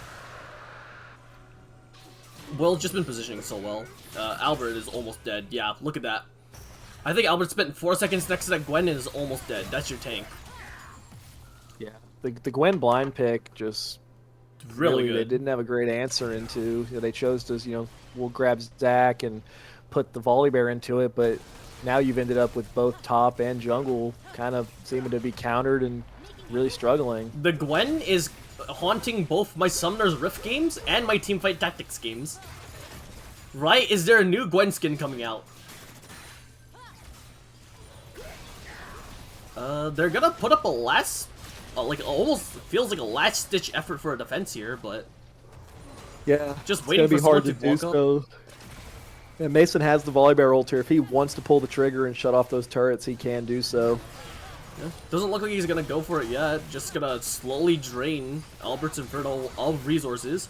Gwen is hitting turret, finds Hong all the way alone. Omar goes into the backline though, does find Will, but Will's alive due to the Soraka healing, and it's looking a little cooked. Yeah, this should just be the game Gwen, right here. There's that stopwatch. I mean, Hong's gonna find one under the Gwen, but it's over. Yeah, really great job by Alberts to bring game 2 back, but Absolute game 3, just a rather dominant performance ultimately by BB. Ends up being ultimately just a really great series. I mean, 2-1 BB. Each team had good games. Excited to see more from these teams. I guess we can go to like a game 3 MVP. What are you thinking, Honan? Do you think? I think. My brain's telling me Nishan, but my heart is telling me Will. I don't know why. It's because Will positioned so well that they kept burning excess resources trying to kill him, and because of that, Nishan was able to just run wild. Will had a great game. I'd probably ultimately lean Nishan, though. Yeah. I mean, I think just finding those solo kills, and then he had the 2 solo kills onto Volibear. He killed Zach at one point, so he's like 3 kills. Then he TPs down to Dragon and gets that double kill, and then he's 5 kills, and the game just felt kind of over at that point. I mean, the moment that I saw the needlework land onto the Kog'Maw, I kind of knew the game was fried. Because, I think Gwen with 1 item, you could still deal with that on a side lane as a Volibear, but Gwen with 2 items, like, you finished the Riftmaker. Yeah, I think it would have been playable for Volibear if Draco had been able to kind of keep it stabilized. Like, I don't think you have to win that matchup for your team to do well this game, but you need to at least keep it close enough to where, your even items, you can kind of match the farm and try to just match the waves. But didn't end up just really great stuff out of BB. Yeah. All right. Do we want to pull an interview? Do you want to pull anyone or? I'd be down for a quick interview if somebody wants to do one. I'll sit here pretty for a few minutes, I guess. I don't really have a plan here.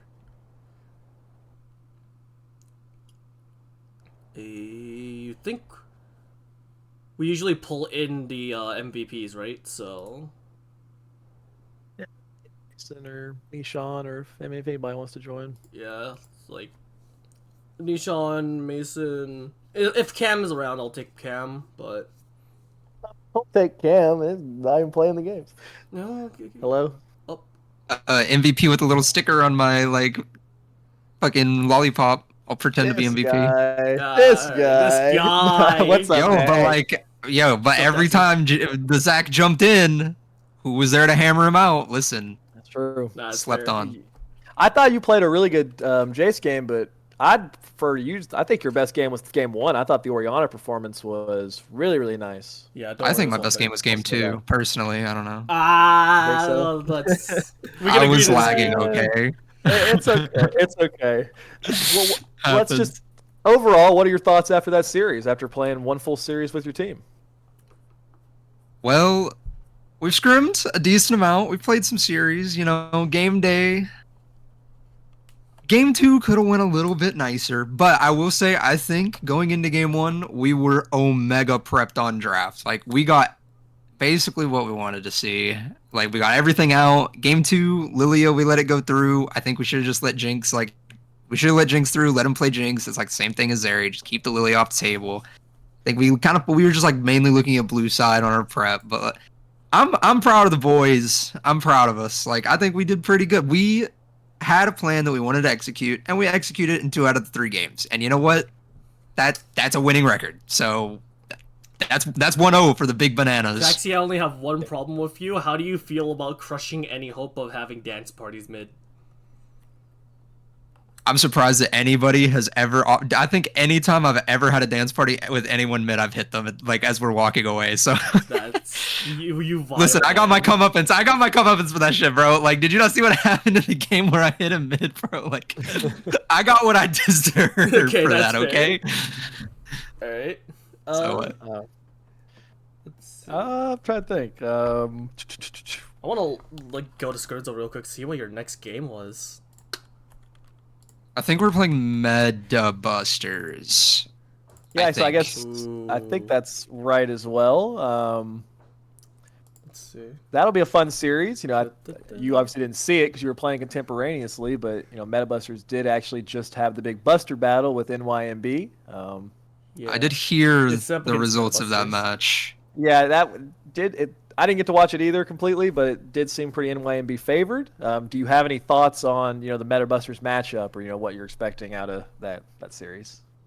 When I go and watch it on YouTube /ScrimZoneLOL, check out the Thank YouTube you. channel. Thank you. I just want to see if Alex popped off. He's my boy. I'm hoping for an Alex masterclass. All right. That's what I want to see. I want to see this guy carry. Now, if he doesn't, yeah. it is what it is. Who else is on that team? Blake probably. So Usually does pretty good, NYMB, so- right? What's your thought on you versus Metabusters though? Me versus. I mean, is that not like the biggest grudge match? Like, I don't know. For me, it's like the biggest storyline grudge match, right? It's definitely me big for versus you. Nutbusters. It's big for me. It's not big for anybody else, but it's big for me. Yeah. I don't know. It's my ex team. We should have went 10-0. The thing happened, whatever, talked to death, and then we lost in grand finals.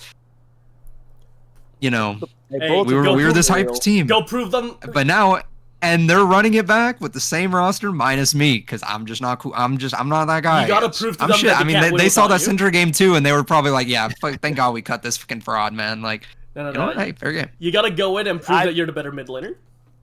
But I would, hey, there's a reason Dean put it as the last game of the season. It's going to be a banger. Hopefully, I can cast that one. Yeah. I am curious though. I hope What so. were your thoughts on Omar's performance? Did you see that freeze in game 3 where he just got denied 50 CS? That shit was crazy. He fucked me up in game 2. I disrespected the Ari. I thought that would be such a free, I thought I was about to dog walk him. I'm not gonna lie. Omar, if you're watching, I thought I was gonna dog walk you game 2. You absolutely ran my shit, bro. It was Yeah, ugly. I personally think that's a pretty good Syndra matchup, but Omar was he was on point that game.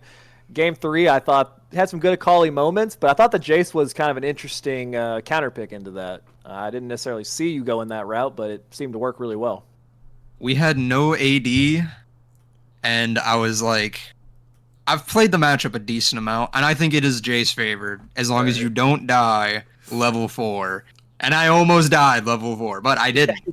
But he did. I didn't. And because I didn't, and he took Ignite because he's greedy, I would say he's quite greedy with the summoner spells, doubling 2 Ignites in a row. Yeah. Your hubris befalls you. But Well, he didn't. I got that TP back. He has Ignite. Wave got frozen, and he actually, he went bottom on the roam, and he lost so much. Now, does that mean I think he's bad? No. I think he's fucking pretty good, actually. I think Omar's very good. But, come on, bro. Take TP. It is. Give me some credit. It is tough. Give me It is some tough credit. to take Ignite in Give me some competitive credit. play. Yeah, Without once a doubt, once you but- take Ignite and you can't get that burst back with the gold you want, it's owie. Listen, he fucked me so hard in game 2 that I know because that's like his one trick, right? I'll call he's like his best champion or whatever. It's like his most played. He was like, oh, I'm gonna take electrocute call it. I'm gonna fuck this guy up with Ignite. Alright. If you don't get me the kill, if you don't get the kill early with Ignite, I mean, yeah, it is what it is. But that's just like, but yeah, he impressed me. I honestly thought he wouldn't be that good. Alright. I'm not gonna lie, I thought he'd be okay, but So I have he impressed me. Yeah. I have one more Good thought going in before I think we can end the stream. So you're up 1-0, right? You're joining some of the other teams that went 1-0. I believe it was like what, One Thief, Rift Sharks, One Thief, and NYNB, right? NYNB, yeah. Yep. And you're going into a MetaBusters game, but after that, I think your schedule is going to be against a bunch of teams that lost until you run into One Thief. How much of a streak do you want to build up? Like, where do you think you're going to place it in the end of the season? I mean, by the end of the season, I think if our team is actually like locked in, we can finish pretty comfortably in the top 3. All right. But the more realistic is maybe top 4. But that's easy. Top 4 is like low ball. But top 3, Okay. that'd be pretty nice. I like the confidence. I like Well, your let's get confidence. one final thing from you before we shut this down. What is going to happen on Monday night? Big Bananas, MetaBusters. Call your shot. Call my shot. Well, I haven't. Okay, I was confident going into today that we'd win. I knew for a fact we would win today because I think our prep was really good. I haven't prepped for MetaBusters yet, so I don't know how good the prep is looking. But I'm gonna say that we're a 2-1 team. I think that we have a chance to throw games here and there, and I'm not gonna disrespect MetaBusters, but I do think we are still going to win. So I'm gonna say 2-1. I'm gonna say 2-1 us. Excited to see it. Thank you for the interview and really great performance. And thank you for the cast. I appreciate it. Keeping Scrim Zone alive. The GOATs. Thank you to Gruer and Honan I don't. for having me on. Gruer's the one that decided to cast it. I'm just here. I'm just a guy. Yeah, Gruer. You're doing the hard Listen, part, but you're- Honan. but you're I'm here, just but sitting you're here here. talking. No, my computer's Yeah. doing the hard part, my baby boy. Truth Old piece of crap. nuke. DDR3 RAM. Alright, I think that does it. Any other comments? If not, then I'm gonna hand this just, off to Dean. I think we're good. I think we're good. Tune in for the next series on Sunday. Alright, week 1's over. Week 2, boys. Gruer, please be gentle next time. Alright, see you guys.